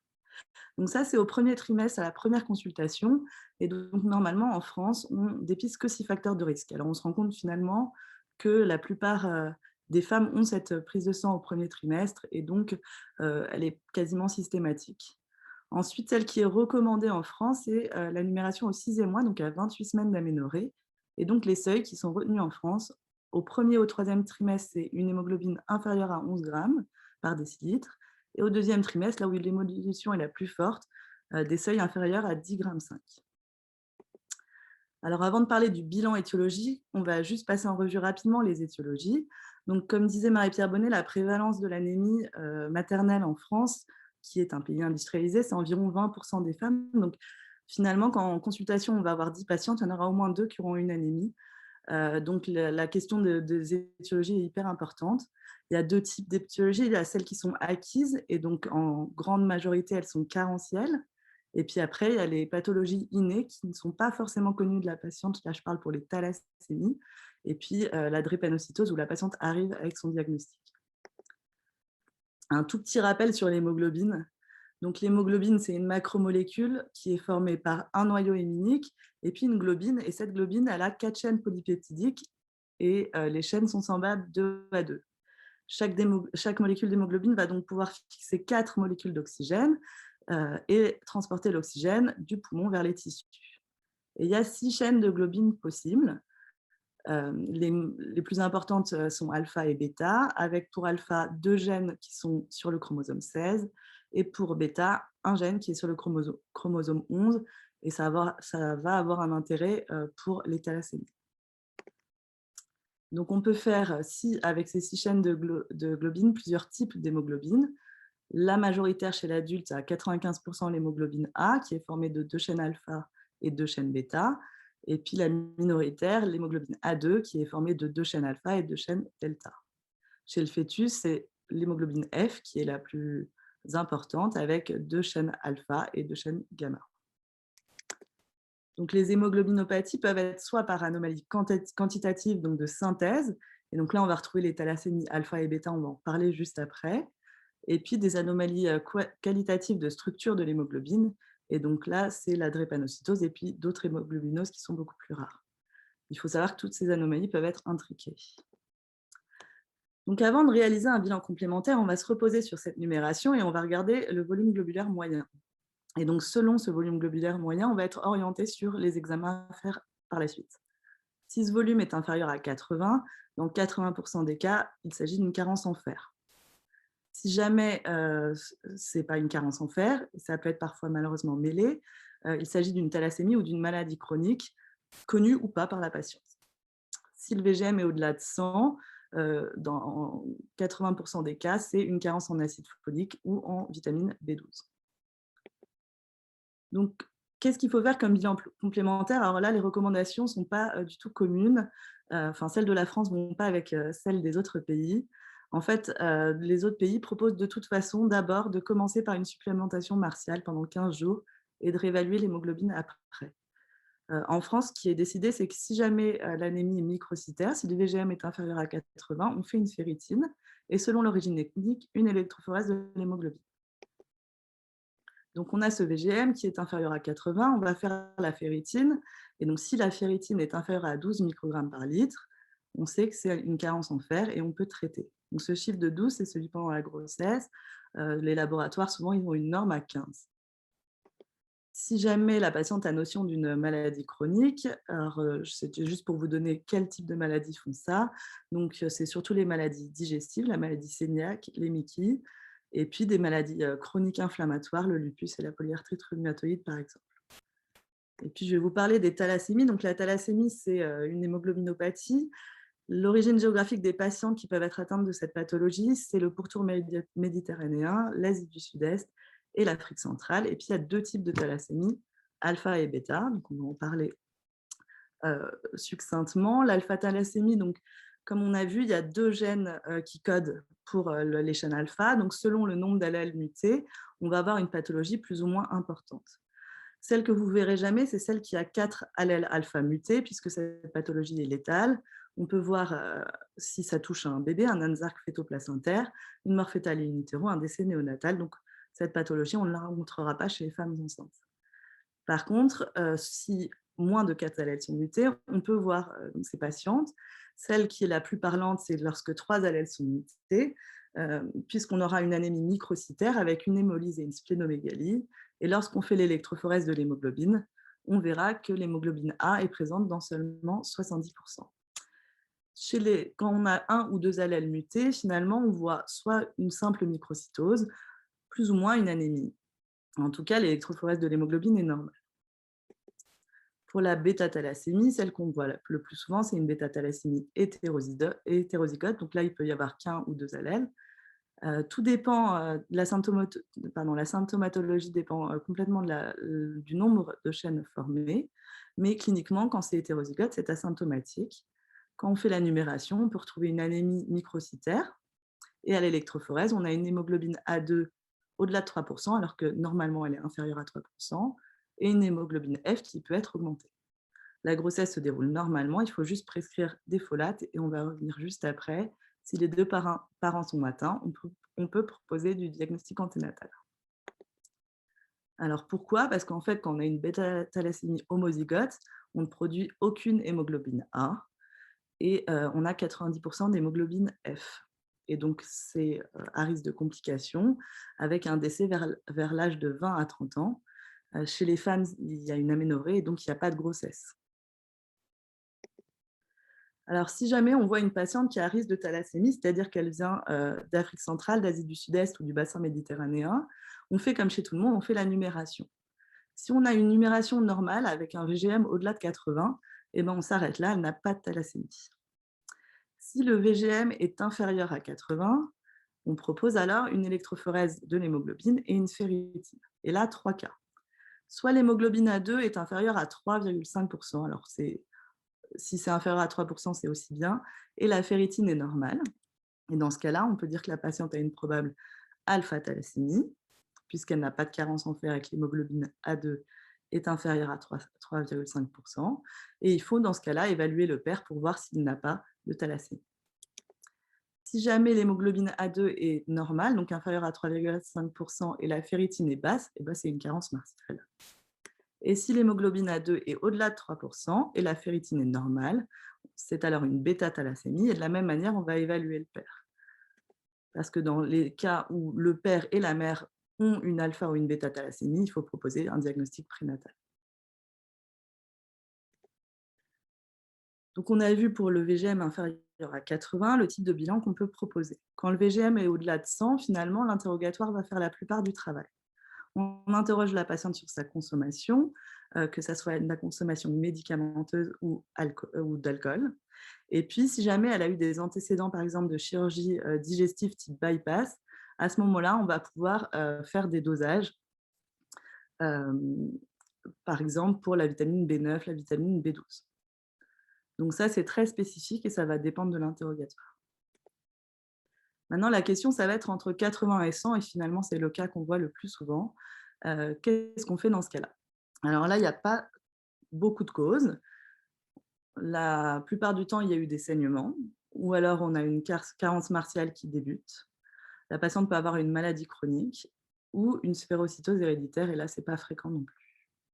Sur les saignements, l'interrogatoire, l'examen clinique vont nous répondre. Pour la carence martiale débutante, ça vaut le coup de faire une ferritine. Et pour les maladies chroniques, souvent, l'interrogatoire va suffire à répondre. Finalement, l'interrogatoire, sinon, va nous orienter vers le type de pathologie que la patiente pourrait présenter et les bilans vont être spécifiques. Et pour la sphérocytose héréditaire, c'est le frottis sanguin qui va permettre de répondre. Encore une fois, c'est héréditaire et donc souvent, la patiente arrive avec son diagnostic. En résumé, pour le diagnostic, une numération formule sanguine suffit et le bilan étiologique sera orienté selon le VGM avec la ferritinémie, l'électrophorèse de l'hémoglobine, le dosage de la vitamine B9 et de la vitamine B12 ou alors les bilans spécifiques. Je vous remercie de votre attention. Merci beaucoup Aude pour ce topo extrêmement clair. Et puis on va enchaîner tout de suite avant la discussion à la fin du deuxième topo d'Estelle Moreau, qui est anesthésiste à Nîmes et qui va donc nous parler de la prévention et du traitement pendant la grossesse et le postpartum. Bonjour à tous, merci beaucoup pour cette invitation. C'est toujours un plaisir de réfléchir en pluridisciplinarité. Je suis sur ma dernière diapo, voilà, ça c'était ce qu'il ne fallait pas faire, excusez-moi. Donc je vous le fais à l'envers d'abord en version rapide et je vous le fais dans le bon sens en version lente. Nous y sommes. Très bien, donc j'étais chargée donc de parler de la prévention et du traitement de l'anémie pendant la grossesse et le postpartum. Ce que je vous propose, c'est de nous concentrer sur l'anémie carentielle en fer, parce que ça représente 80-90% des anémies en France, et surtout que le traitement des anémies par hémoglobinopathie est spécifique, relève du pluridisciplinarité, et donc sera un petit peu plus difficile à présenter en 15 minutes. Donc, je n'ai pas d'intérêt par rapport à ce sujet. Et quelquefois, comme on est anesthésiste, réanimateur, il nous arrive de faire le parallélisme entre ce qu'on vit dans les maternités et ce qu'on vit au bloc opératoire. Et donc, quand on se place sous cet angle de carence martiale, d'anémie par carence martiale, et qu'on fait le parallélisme entre la chirurgie et la grossesse, finalement, il y a quelques choses qui peuvent un petit peu nous choquer. Et je me permets donc de vous présenter ce qu'on va faire quand on va avoir besoin de faire une chirurgie chez un patient. On va avoir une prise en charge de sa masse sanguine. On va essayer d'avoir ce qu'on appelle un patient blood management, donc une gestion personnalisée de son capital sanguin pour minimiser les pertes sanguines et optimiser sa tolérance à l'anémie potentielle. Et c'est vrai que c'est quelque chose qui est en train de se standardiser au niveau européen, au niveau français, et qui, comme vous le voyez, se synthétise. Je n'ai gardé que les items qui pouvaient être transposables à la grossesse, en un certain nombre de choses à faire avant et puis pendant la prise en charge chirurgicale. Et en particulier, la recherche des anémies, l'identification des causes et la correction des problématiques est quelque chose qui a une forte importance dans les prises en charge. De même que l'évaluation des réserves en fer, on l'a un petit peu abordé. On est aujourd'hui dans le cadre de l'anémie par carence martiale, mais il est probablement intéressant de considérer également les carences martiales. Donc, si on focus un petit peu sur ce patient blood management en anesthésie en vue d'une chirurgie, on voit que dès lors que la chirurgie est envisagée pour une perte sanguine supérieure à 500 millilitres, on a un arbre décisionnel assez précis et finalement, ça peut être un petit peu également le cas d'une grossesse. On va s'intéresser à la recherche de cette anémie, au bilan martial et on s'acharnera à traiter cette anémie ou ce déficit martial dans le but de faire diminuer bien sûr les pertes sanguines, enfin, surtout l'anémie post-opératoire, mais également les infections et la rapidité de récupération après les interventions. Donc, on oublie maintenant nos opérés et on repasse dans le champ de la grossesse. Et là, on voit que dans le cadre de la grossesse, en France, donc depuis 1997, les recommandations du CNGOF, puis les recommandations de la HAS, on n'a pas de dépistage précoce de l'anémie ni de la carence martiale chez les femmes, sauf s'il y a des facteurs de risque, comme on vient de le voir. On n'a pas de prise systématique de fer recommandé en l'absence de dépistage. Et pourtant, on sait qu'en France, on a quand même probablement un quart des patientes qui sont anémiées pendant leur grossesse. Ça représente 200 000 patientes, donc le champ d'action est très large, avec un retentissement physique, psychologique et de la qualité de vie dont on a déjà parlé. Donc, l'OMS, elle, à une échelle beaucoup plus large, recommande la supplémentation quotidienne en fer et en acide folique. On n'a pas la possibilité d'avoir des dépistages fins et une personnalisation des prises en charge, probablement dans un grand nombre de pays. Donc, elle recommande de façon systématique cette supplémentation avec des cibles qui sont de réduire de 50% l'anémie chez les femmes en âge de procréer. Donc finalement, en France, on a une attitude qui n'est pas standardisée et comme souvent, quand on ne standardise pas nos pratiques, elles peuvent être très variables. Donc peu de données sur le sujet, je crois qu'au niveau français, je pense que tout le monde l'a bien relevé. Je vous présente ici une étude simplex qui peut-être est rentrée dans le cadre d'un mémoire de sage-femme et qui a le mérite d'exister, qui m'a servi de support pour avoir quelques données chiffrées à vous présenter. Ça a été fait dans 3 maternités du sud de la France, autour de Marseille peut-être, et peut-être que l'un des auteurs est dans l'assistance. Donc, ils ont étudié chez 200 patientes avec des questionnaires, les trajectoires de ces patientes en termes de substitution pendant la grossesse. Donc, ils ont remarqué qu'une patiente sur 2 présente un facteur de risque d'anémie et que seulement 2 tiers ont été substitués. Et que sur ces 2 tiers de substitués, seulement 50% ont eu une bonne observance. Donc, on voit qu'on a une problématique de prise en charge de l'anémie, enfin en tout cas de dépistage et de prise en charge des carences martiales, voire de l'anémie, dès le début de la grossesse. Et se place probablement déjà là l'information des femmes, avant même la grossesse, puis des femmes enceintes. Et quels outils pédagogiques peut-on utiliser et à quel moment? Donc, est-ce qu'il faut sensibiliser les femmes dès le préconceptionnel sur les besoins spécifiques d'une femme qui veut avoir des enfants, avoir des auto-questionnaires, un guide nutritionnel, une information sur les symptômes carentiels? Il y a probablement tout un champ à développer. Et puis, quand la carence est dépistée, quel traitement donc mettre en place? C'est effectivement le cœur de notre sujet aujourd'hui. Donc, il va falloir se poser plusieurs questions, je pense, pour pouvoir contextualiser cette carence. Quelle est l'intensité de la carence de l'anémie? Quel est le terme? Quel est le timing par rapport à la prise en charge? Quel est le retentissement materno-fœtal? Quel est le terrain maternel? Quelles sont les comorbidités? Est-ce que la patiente est porteuse d'un groupe sanguin rare? Et quel est le contexte obstétrical? Est-ce que la patiente, par exemple, a des facteurs de risque d'hémorragie de la délivrance? Et ce qu'il faut se dire, c'est que plus le dépistage, plus le diagnostic va être tardif, plus notre champ d'action va être restreint. Si effectivement on dépiste les patientes au 6e mois et que le résultat de la biologie du 6e mois est vu à la consultation d'anesthésie quelques semaines avant d'accoucher, il est clair que la mise en place d'un plan d'action sera d'autant plus difficile. Donc ça nécessite une coordination pluridisciplinaire. Donc les différentes thérapeutiques qu'on va pouvoir utiliser vont être le fer oral, le fer intraveineux, la transfusion et exceptionnellement l'érythropoïétine. Donc le fer Perros, je ne vais pas vous en parler, la plupart connaissent sûrement mieux que moi puisque je le manie peu. On sait qu'effectivement, c'est quelque chose qui entraîne des effets indésirables pour les patientes et ce qui explique potentiellement les mauvaises observances. Donc il y a nécessité d'avoir une alliance thérapeutique avec la patiente, qu'elle comprenne bien quel est l'intérêt de cette prise médicamenteuse qui est finalement désagréable pour elle. Et il est recommandé de contrôler sous forme de NFS, ferritinémie, voire de réticulocytes après 4 semaines de traitement. Donc il s'est déjà écoulé 1 mois avant qu'on ait un premier résultat sur l'efficacité de notre prise en charge. Et pour en revenir à la petite tête dont on parlait tout à l'heure, on voit qu'effectivement, parmi les différentes substitutions proposées pendant la grossesse, le fer, c'est celui qui a la plus mauvaise observance. Ici, 50% pratiquement des patientes n'avaient pas une bonne observance à la prise du fer, alors qu'elles étaient plus régulières sur la vitamine D et l'acide folique. Et quand on leur posait la question, elles disaient qu'elles avaient oublié ou que c'était à cause des effets indésirables ou qu'elles n'avaient pas compris pourquoi il fallait prendre cette substitution de façon aussi régulière. Donc, la non-observance était corrélée potentiellement à la multiparité, au fait d'être affilié à la CMU ou une aide sociale.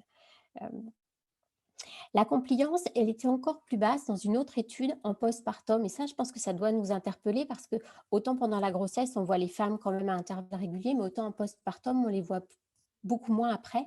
Et laisser partir une femme avec une anémie carentielle importante et un traitement par fer péros sans contrôle de prévu est probablement difficile pour la patiente qui rentre à la maison avec un nouveau-né.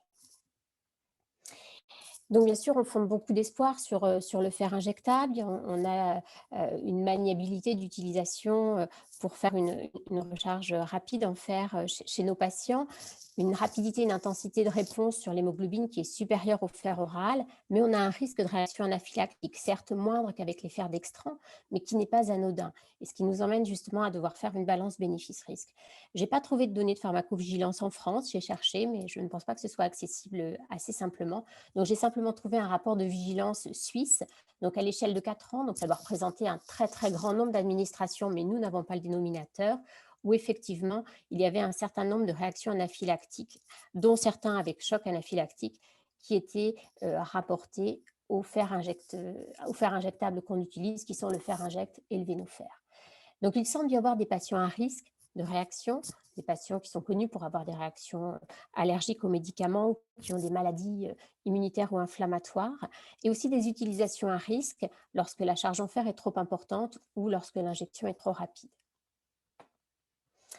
Donc, les deux fers qui sont utilisés, en sachant que je crois qu'un seul à l'AMM, c'est le fer inject, sont le Venofer et le fer inject. Donc, le fer inject qui d'abord avait été utilisable en ville n'est utilisable qu'en structure en établissement de santé depuis 2014, et donc la mise en évidence de choc anaphylactique à son utilisation, avec des protocoles qui sont très standardisés d'utilisation justement pour limiter ces problématiques liées à la dose et au débit. En termes d'évolution fétale et d'allaitement, les données du CRAT sont totalement rassurantes. Les données sont nombreuses et rassurantes, quel que soit le terme de la grossesse, donc pour le fœtus, et il y a une utilisation possible pendant l'allaitement. Au niveau de la problématique de la balance bénéfice-risque, l'Agence européenne du médicament et l'ANSM en France se sont posés en termes de positionnement de la molécule de fer injectable comme étant une molécule de deuxième recours, c'est-à-dire lorsque les préparations orales ne sont pas efficaces ou alors qu'elles ne peuvent pas être utilisées, et l'administration de fer injectable doit être réalisée dans un environnement sécure, c'est-à-dire que le patient doit être surveillé pendant puis après l'injection et que du matériel de réanimation soit à proximité. Donc, j'ai essayé de regarder s'il y avait de nouvelles choses, puisqu'on était sur des données de 2014, voir un peu ce qu'il y avait de récent sur le fer injectable. Donc, cette étude américaine de la FDA, qui s'est intéressée effectivement aux déclarations de pharmacovigilance concernant les fers injectables, 4 fers étudiés. Il y en a 2 qu'on connaît, 2 qu'on n'utilise pas en France, et pour lequel le fer inject était celui qui avait le moins de déclarations d'événements indésirables et le coût moindre de prise en charge. Donc, on peut imaginer que ce sont les événements les moins graves, puisqu'ils ont coûté moins cher pour être pris en charge. C'est déjà un petit peu éloigné d'un réel critère. Une autre étude, il y a 2 études avec des cohortes importantes qui ont été faites, une en Tanzanie et l'autre en Inde, où effectivement on peut voir sur cette première étude donc récente l'efficacité du fer injectable par rapport au fer péros. Et là on retrouve ce qu'on connaissait un petit peu déjà, c'est-à-dire qu'à 6 semaines, beaucoup plus de patientes avaient retrouvé des taux normaux d'hémoglobine par rapport au fer oral. Mais par contre, ce ce que montre cette deuxième étude sur pareil, le fer injectable versus fer oral dans des anémies sévères, hein, entre 5 et 9 grammes, sur une grosse population en Inde, puisqu'on a plus de 1000 patientes par groupe, avec un critère de jugement qui est celui vraiment de la morbidité. Est-ce qu'on sait que l'anémie va entraîner une morbidité? Est-ce que le fer traité par du fer va permettre, par du fer injectable, va permettre de développer moins de morbidité que le traitement par le fer Peros? Et malheureusement, ils n'arrivent pas à mettre en évidence ce critère. Ils ont 1000 patients par groupe et ils arrêtent pour futilité parce que cette différence de 30% sur les hémorragies du postpartum, le sepsis, l'hospitalisation prolongée, ils ne montrent pas de différence entre le fer injectable et le fer Peros. Ils montrent très nettement que l'hémoglobine est supérieure dans le groupe fer injectable. Ils montrent que dans le sous-groupe 5 grammes, 7 grammes, on a une économie de transfusion. Là, c'est difficile de superposer en pratique clinique parce qu'il est vrai que ce n'est pas des patientes qu'on va ne pas transfuser, en tout cas dans nos pratiques européennes. Par contre, ce qui est intéressant de noter, c'est qu'ils ont quand même plus de 4661 injections de fer sans anaphylaxie. Ils rapportent un cas de douleur thoracique qui a fait arrêter les injections ultérieures et 13% d'événements indésirables pendant la perfusion, donc des événements désagréables hein, qu'on connaît, les céphalées, la fièvre, les nausées. Donc, bien sûr, ce genre de traitement ne peut se faire qu'avec l'accord de la patiente. Au long cours, dans le groupe fer oral, ils avaient plus d'événements indésirables de type douleur abdominale, diarrhée, à distance, bien sûr, tout au long de la prise en charge. Donc finalement, quand on compare le fer IV au fer Peros, donc on retient bien qu'on a une supériorité de cinétique et de gain d'hémoglobine, qu'on a potentiellement un bénéfice transfusionnel dans le sous-groupe anémie extrême, qu'on a moins d'effets secondaires, mais potentiellement plus graves, qu'on retrouve une meilleure qualité de vie sur la fatigue et la vitalité, mais on a peu de données positives sur le gain en termes de durée de séjour, en termes de transfusion dans un groupe d'anémie classique, je dirais. Donc, c'est peut-être un effet qu'on appelle l'effet Hawthorne, c'est-à-dire que dans ces études qui sont prospectives et encadrées, il y a sûrement une meilleure observance dans le groupe fer oral que ce qu'on a, nous, en vie réelle, où on a 50% des patientes qui ont une mauvaise observance. Donc, néanmoins, je pense que ça nous demande encore de réfléchir avant de déployer le fer injectable de façon très large dans nos maternités. On a vraiment cette balance bénéfice-risque à faire, même si on voit qu'il est probablement plus efficace pour remonter le taux d'hémoglobine que le fer Peros. La transfusion sanguine, c'est quelque chose qu'on essaye de limiter pendant la grossesse, qu'on limite en général aux anémies sévères ou aux anémies qui sont mal tolérées par la mère. Donc, classiquement, on sait qu'un culot globulaire va remonter l'hémoglobine d'1 gramme par décilitre. Et l'érythropoïétine, on a peu de données, on l'utilise beaucoup en patient blood management, justement, avant des interventions à risque hémorragique pour faire monter les taux d'hémoglobine, mais on a peu de données en obstétrique. On sait que ça ne passe pas la barrière placentaire et pour l'instant, on le réserve à des indications qui sont très spécifiques qu'on discute en collégialité, donc classiquement les insuffisances rénales sévères, les difficultés transfusionnelles envisagées, les groupes rares et quelquefois chez les patients qui refusent la transfusion. Donc ça doit être également associé à une charge en fer lorsqu'on décide de faire de l'érythropoïétine à une patiente. Donc, pour résumer, c'est un tableau qu'on retrouve dans les protocoles du carreau, qu'on retrouve dans certaines publications. J'ai essayé d'actualiser, de faire des propositions sur la place des différents fers en fonction des statuts de la patiente. Et je pense que le plus important, c'est vraiment d'essayer de contextualiser. Est-ce qu'on est à proximité du terme? Est-ce qu'on a un risque hémorragique pour cet accouchement? Quel est le retentissement maternel de cette anémie? Est-ce qu'on est déjà dans une période de non-observance ou d'intolérance? Et je pense qu'il faut qu'on fasse un focus particulier sur l'anémie du postpartum, quand elle a une ferritine basse, hein, bien sûr, parce que nos patientes vont quitter la maternité et que derrière, elles peuvent avoir effectivement beaucoup de retentissement de cette anémie avec laquelle elles auront quitté la maternité. Donc, pour conclure, je vous dirais qu'il faut peut-être qu'on ait une gestion un petit peu plus incisive que celle qu'on a jusqu'à maintenant sur l'anémie par carence martiale dans nos maternités. Ensuite, je pense que c'est très variable d'une maternité à l'autre. De ce que j'entendais tout à l'heure, il y a des maternités qui ont déjà mis en place des gestions très incisives et d'autres qui, au contraire, auraient peut-être besoin d'un petit coup de pouce pour le faire. que ça va de la période préconceptionnelle par la sensibilisation probablement des femmes avant les grossesses jusqu'au postpartum, que ça nécessite une organisation et une coordination au sein de la maternité et entre professionnels. C'est sûr qu'entre le moment où la sage-femme voit la patiente, l'anesthésiste voit la patiente, il peut se passer plusieurs semaines. Que l'important, c'est à la contextualisation, comme on vient d'en parler, et que finalement, ça pourrait entrer dans le cadre de ce qu'on pourrait appeler un maternal blood management, comme on a un patient blood management. Ça doit être associé bien sûr aux autres mesures qu'on a vues qui vont limiter les pertes sanguines au moment de l'accouchement. Voilà, je vous invite écoutez, au webinaire que le Carreau organise au mois de mai, donc également, où il sera question d'autres sujets que l'anémie. On parlera de l'insuffisance d'analgésie, on parlera des RFE pré-éclampsie. Donc, si moindrement ce sujet vous intéresse, vous pouvez m'envoyer un mail, vous pouvez scanner le petit QR code. Et je suis dès maintenant disponible pour vos questions, bien évidemment. Merci beaucoup Estelle et merci beaucoup Aude, toutes les deux pour vos présentations très très claires qui soulèvent pas mal de questions dans le chat. Donc je vais essayer de synthétiser un petit peu. Une des questions qui revient pas mal, Aude notamment, c'est que faire en cas de ferritine basse avec une hémoglobine normale? Oui, alors j'ai répondu en effet à certains dans le chat. C'est une question qui revient souvent et qu'on s'était posée avec Estelle. Parce qu'en effet, on a, dans certaines maternités comme celle où je travaille, l'idée de ne pas faire de ferritine sans anémie. Mais malheureusement, parfois, les patientes arrivent avec un résultat de ferritine qui est basse dès le premier trimestre et qui ont pourtant une hémoglobine qui est strictement normale. Et c'est vrai que la ferritine, elle représente le stock en fer et donc on peut se poser la question de supplémenter d'emblée ces patientes même si elles n'ont pas d'anémie. Alors là, en vrai, il n'y a pas de recommandation là-dessus et c'est chacun qui décide. Il y a 3 solutions.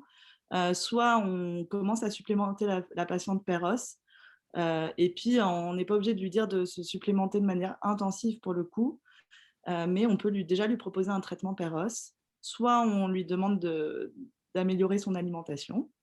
Et la 3e possibilité, et celle qui est retenue chez nous, c'est de contrôler la numération et de ne pas traiter tant qu'il n'y a pas d'anémie. Parce qu'il y a des patientes qui vont avoir un stock en fer qui n'est pas très élevé, mais qui vont avoir qui ne vont pas du tout avoir d'anémie pendant la grossesse.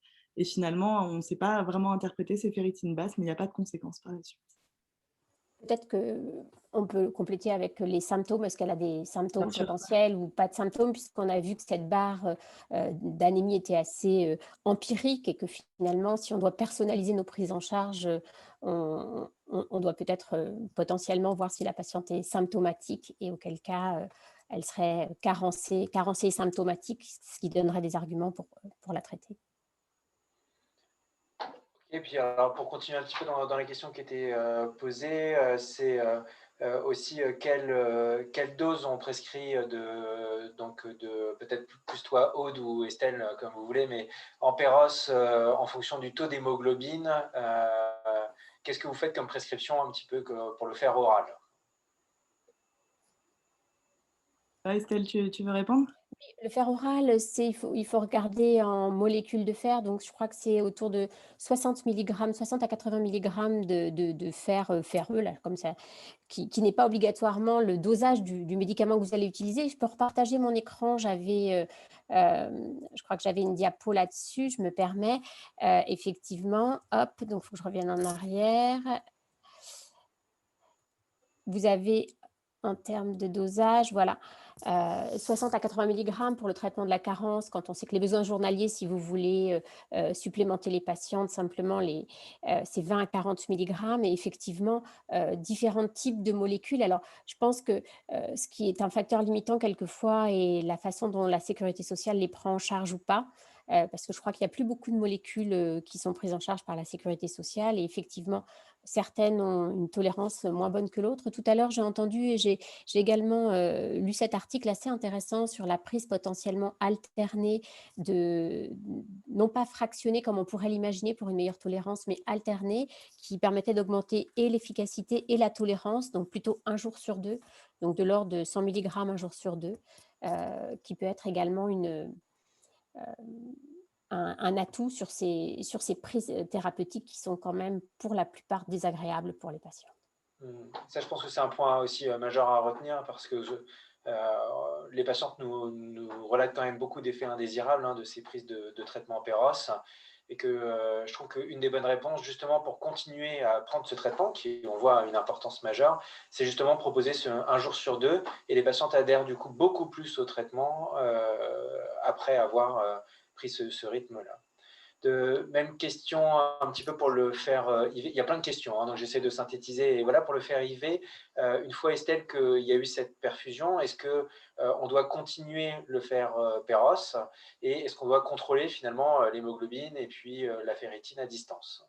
Oui, bien sûr, il faut contrôler. Alors, bien sûr, non, il ne faut pas continuer de faire Péros, hein, donc on a une recharge faite alors si on utilise le fer inject, c'est une injection. C'est un petit peu plus contraignant, vous avez vu, puisque ça doit se faire en milieu hospitalier, parce qu'il y a des problèmes de remboursement pour les établissements hospitaliers du fer inject qui doit entrer dans le cadre d'une hospitalisation de jour. Donc c'est pour ça que je dis que ce travail en pluridisciplinarité était intéressant, parce que typiquement, le fer inject, ça va se faire en hôpital de jour. Il faudra qu'il y ait un monito en même temps pour que ça puisse être coté. Je vous passe les détails, mais c'est quand même des procédures à mettre en place en pluridisciplinarité dans vos établissements.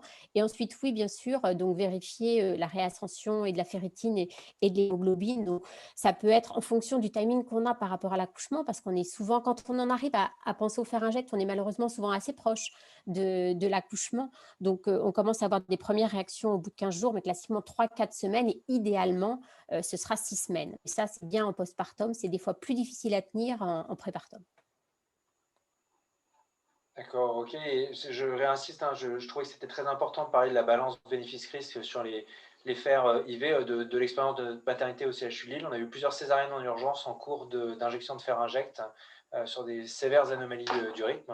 Donc, c'est pas que pour la cotation, Estelle, c'est aussi bien pour la surveillance fétale de faire ce monito. Et on a quand même eu aussi 2 chocs anaphylactiques avec nécessité de faire une césarienne en code rouge. Donc, c'est vrai qu'il faut quand même bien réfléchir avant de faire ces prescriptions-là et d'anticiper au mieux pendant la grossesse pour ne pas en arriver à ce point-là. Ouais, sur un centre plus petit, j'ai pas ces mêmes chiffres, donc c'est toujours et c'est vraiment ce qui nous manque, je trouve, parce que, être obligé d'aller chercher les chiffres suisses pour vous parler de la pharmacovigilance française, je vous avoue, j'ai trouvé ça vraiment vexant.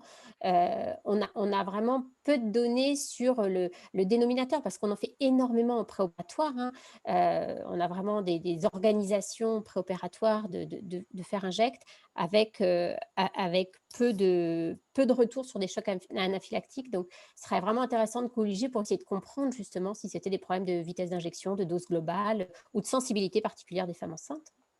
Et bien Parce sûr, que tu as vu 5000 injections en Inde, et en plus c'était du Venofer, zéro anaphylaxie. et puis nous, c'est peu d'événements par rapport au nombre d'injections sur une année, entre le postpartum et l'anténatal, mais c'est vrai que ce sont des histoires qui marquent forcément. Ah oui. Et Et donc l'importance aussi d'expliquer à la patiente la balance bénéfice-risque. C'est-à-dire que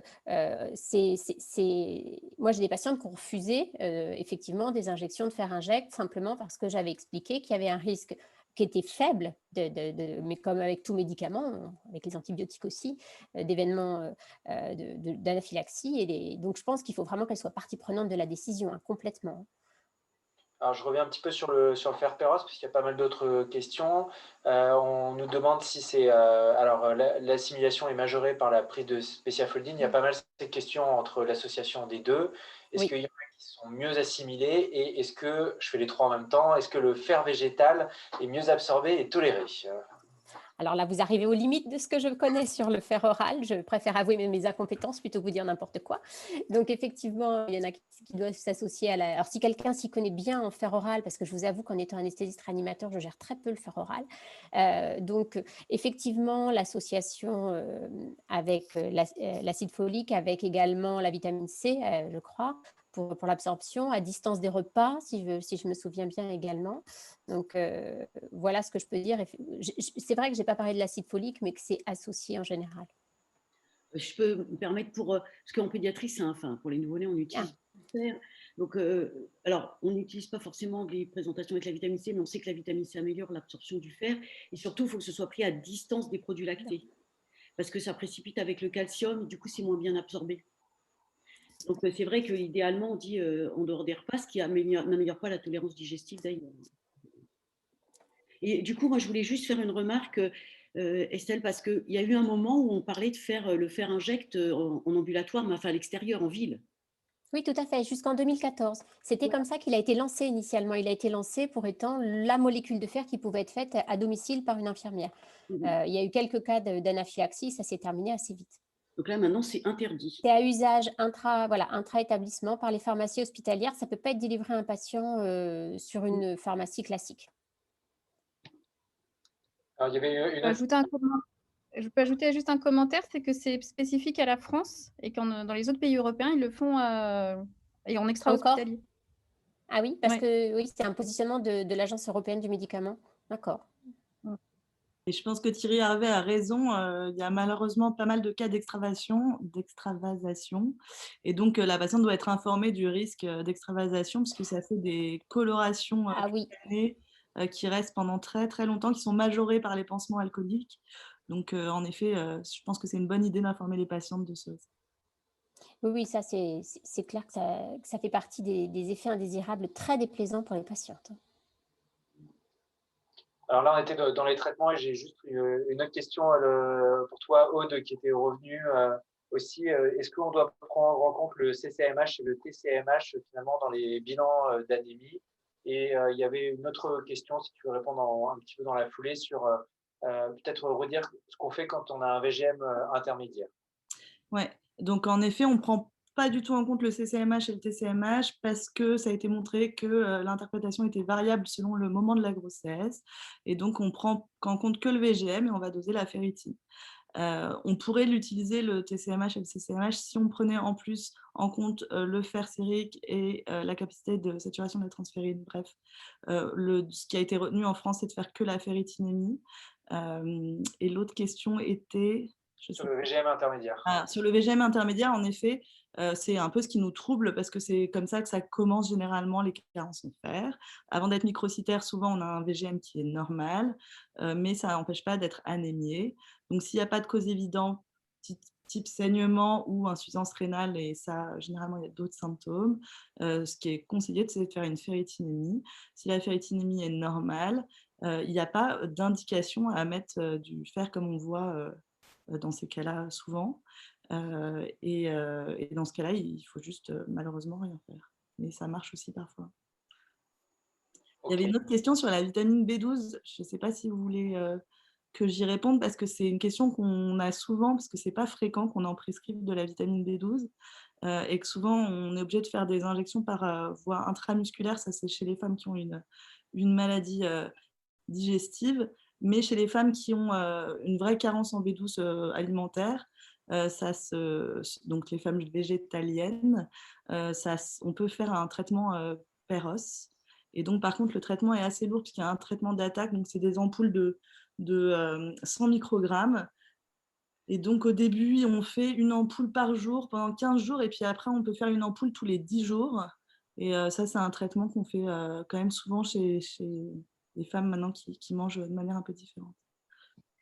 Et en cas de chirurgie bariatrique, du coup? Ouais, aussi. Mais vous le faites en injectable ou en PEROS? On le fait en PEROS, souvent sur les chirurgies bariatriques, parce que ça ne change pas trop l'absorption. Donc, non, on le fait en PEROS. Ça vaut le coup de redoser. Hein.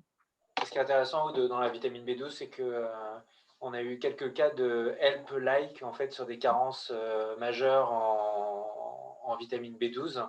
Et finalement, où on ne comprenait pas qu'il n'y ait pas de terrain sous-jacent vasculaire ou de néphropathie. Et c'est sur ce dosage complètement effondré qu'on faisait ces diagnostics finalement en postpartum. Ouais, ça vaut le coup de la doser finalement. Enfin, maintenant que c'est très à la mode de manger pas de vitamines, ça vaut quand même le coup de le doser assez régulièrement. Alors Estelle, on a une autre question. En cas de transfusion à l'accouchement, est-il utile d'associer une injection de fer de fer injectable, on va dire, en postpartum si l'hémoglobine reste basse, autour de 8-9 grammes, mais bien tolérée? Alors, si la ferritine, elle était comment, tu m'as dit? J'en sais rien. Sauf si Mélanie veut intervenir, mais la question, c'est vraiment si transfusion à l'accouchement et puis on va dire anémie encore en postpartum à 8-9 grammes. Oui. Est-ce qu'il y a un intérêt à faire du fer? faut effectivement voir un petit peu symptomatiquement comment est la maman, mais on a quand même tendance à les laisser sur un versant bas en termes d'anémie postpartum, et donc la charge en fer va quand même raccourcir le délai par rapport aux pics radiculocitaires et à leur récupération postpartum. On a vraiment quelquefois laissé partir des mamans très, très fatiguées et qui, quand on les réinterroge après, l'ont été très longtemps. D'accord. Marie-Pierre, tu voulais intervenir pour… Oui, parce que je réfléchissais et quand je regarde le chat, je vois que vraiment cette question de j'ai une ferritine basse et une hémoglobine au-dessus de 11, est-ce que je supplémente en fer? Ça revient vraiment très, très régulièrement. Et finalement, c'est un peu une question qui, pour moi, fait la synthèse de ce webinaire parce que c'est en désaccord avec les recommandations, c'est ce que dit Aude, c'est-à-dire que normalement, on ne dose pas la ferritine sans avoir identifié une anémie.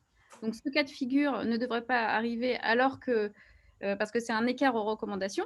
Et pourtant, ces recommandations françaises, elles sont différentes de ce qui est fait dans les autres pays qui recommandent de faire la ferritine quasiment systématiquement. Et donc, on ne devrait pas le substituer. Mais si on reprend la présentation de Sylvia et de Romain, on se rend compte que ces carences martiales, même qu'il y ait une anémie ou pas, elles sont associées quand même à des complications, non pas maternelles, mais néonatales, enfin néonatales, ça c'est sûr, et maternelles sur le versant plutôt psy, quoi. Donc, en fait, c'est une vraie question et je pense pas ce qui n'est pas recommandé de supplémenter, mais ça mériterait d'être réévalué et probablement qu'en termes de bénéfices pour le bébé, ça serait intéressant de les supplémenter. Enfin, voilà, je me pose vraiment la question quand je regarde ce chat et quand je fais la synthèse de toutes ces présentations. Mais c'est ce que Oui, font et je déjà pense certaines aussi, maternités. Pardon Sylvia, excuse-moi. oui, non, je voulais dire, pour rebondir un peu sur ça, que peut-être, même si ça rajoute une prise de sang non recommandée, il apparaît que le statut en fer de la mère exprimé assez bien du point de vue du retentissement sur le nouveau-né par le fer sérique ou plasmatique. Donc, peut-être aussi se poser la question de comment elle est la prise de sang du fer maternel quand cette ferritine est basse et que l'hémoglobine est normale. Alors, je ne suis pas du tout, je vais faire l'opposition, mais en fait, dans la plupart des études qui existent sur anémie donc justement, la plupart des études qui existent sur les conséquences materno-fétales, c'est quand il y a une anémie maternelle. Alors oui, là, il y a une carence martiale et c'est ça qui est dosé, mais c'est que chez des femmes anémiées. Et donc, du coup, on n'aura pas la réponse à ces questions directement. Mais on peut peut-être remonter en préconceptionnel parce que ces femmes qui se retrouvent avec une ferritine basse en début de grossesse sont des femmes qui l'avaient très probablement avant la grossesse. Et c'est finalement le statut martial des femmes qui interroge. Et cette surveillance et cette prise en charge en préconceptionnel.